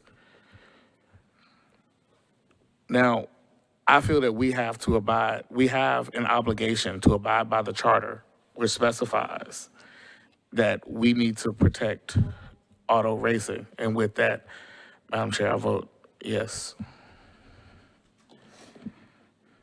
Thank you, Commissioner Avila. I vote no, for many reasons. One is, I don't think the deal is the right deal for the city. I don't think we have done the right job of including our community in this discussion. Commissioner Jasper and I, outside of Sherry, are the longest tenure. Tonight is also my last Fair Board meeting. Due to my conflicts with work and teaching, I will no longer be able to continue as a Fair Board member. But I implore us to think about the next 30 years. It's not about sound. It's not about sound. It is about the impact to this community, the impact to our kids for the next 30 years. And so I just hope that through this process, as a community, as those of us at the table that have political aspirations, that you actually listen to your constituents, that as constituents, we come out and voice our opinion. One of the biggest disappointments I had through this process, as a person of color, was the amount of people that came pro and against it. And it is, to me, inconceivable for us when we think what Nashville is going to be in the next 30 years, that those that were both for and against didn't represent what this county is made up of, and definitely not what it's going to be in the next 30 years. So I appreciate the time I was here. I appreciate everyone's work on this. I think, to Todd's point, there is a deal to be done, and I hope that the council can really work through it. Because what I don't want to do is go back. I want to move forward as a community. I live less than a mile away from here, and I hope that my boys will come to events, come to races, and I thank you all for the opportunity to serve on this board. Thank you. Okay, my turn. I have to start by saying the work that I have done on this over the last 18 months to 2 years seriously pales in comparison to the work that your director has put in on this, to the work that Tom Cross has put in on this. It has been extraordinary. And I'm saying easily thousands of hours of work on this for both of them. And we owe both of them an applause, seriously, and a debt of gratitude for all the work that the two of them have done on this. So that's the first thing I'm going to say. Now to the subject at hand, and I'm going to read this because I don't want to forget anything and I don't want to leave anything out either. So I never believed that this would be anything but fraught with emotion, reactivity, and meetings. Lots of meetings. I insisted that we were not going to move through this at lightning speed, nor would we move through this without the requested information and opportunity to review, digest, and offer recommendations, and we haven't.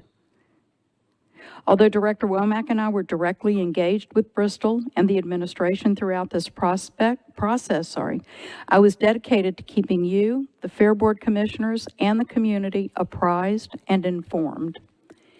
The latest document that was shared with the Vice Mayor, the Council, the Commissioners, and the community include the updated agreements based on Commissioner feedback and a comprehensive summary of the proposal and all of its moving parts. And I want to just look at some numbers to refute some of the things that I've heard tonight. We held 3 public hearings, which is 2 more than we're required, and I did it for clarity, transparency, and community engagement. There will be another public hearing at council and a 2:30 hearing before council. We held 5 Fair Board work sessions, which is 5 more than were required.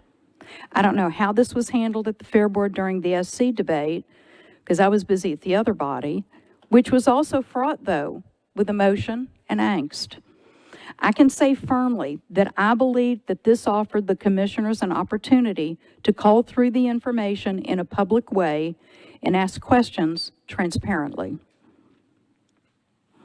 I'm not going to go through that. Here's what I heard.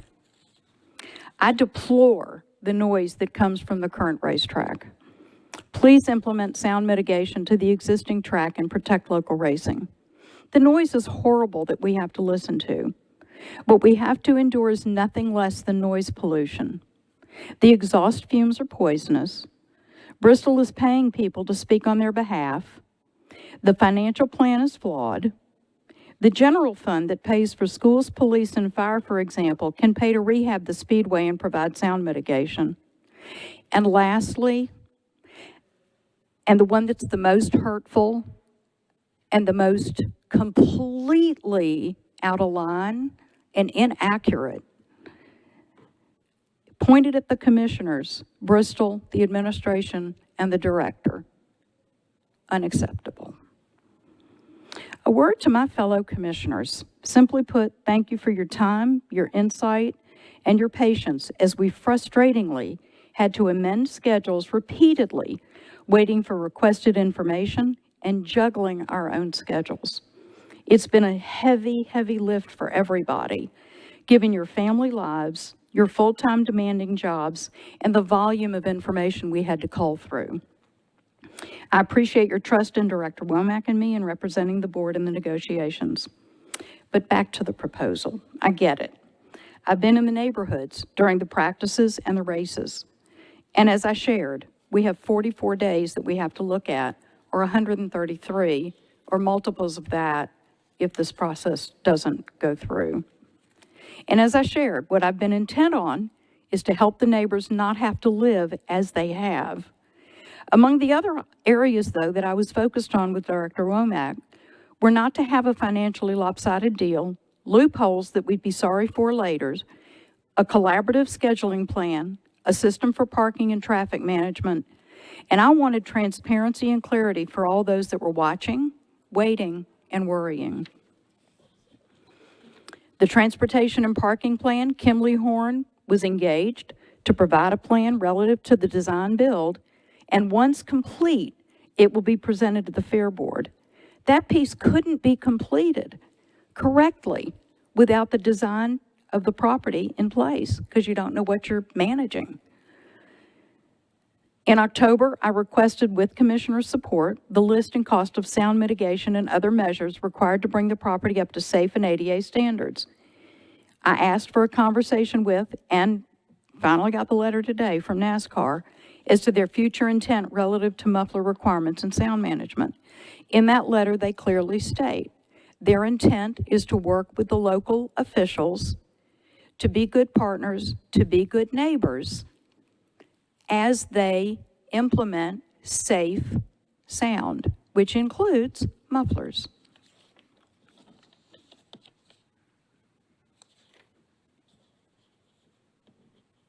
Hang on a minute.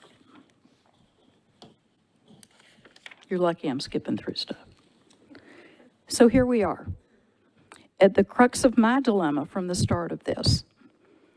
If the general fund by way of Metro Council, as I said before, if they don't have the wherewithal to come up with $41 million, if the proposal fails, then here's what happens.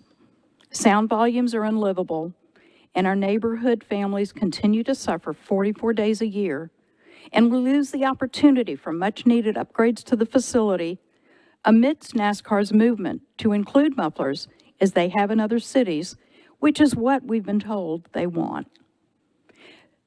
My bigger fear is that somebody, a racer, a spectator, or a bystander gets hurt because we either didn't or couldn't make the recommended fixes to be safe or ADA compliant.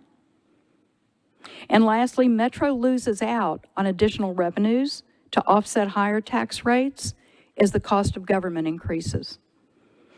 Lastly, and importantly, to the area community, stakeholders, and the Metro taxpayers, while seeking to improve your quality of life and garner the adjustments that we sought, I appreciate the thoughtfulness of the many, the concerns brought to us, and the understanding that we make a decision based on the facts and the impact to the fairgrounds property, and in this case, the taxpayers, the neighbors, and all of the stakeholders.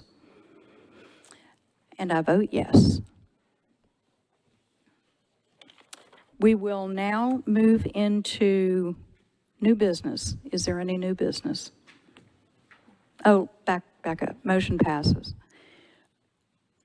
No new business? I will entertain a motion to adjourn. So moved. Second. Aye. Did I get an aye from everybody? Aye. We're adjourned. Aye.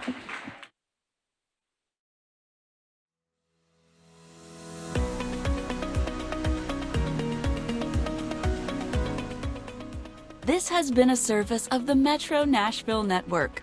If you would like to see this presentation again, or for more information on this and other programs, visit nashville.gov.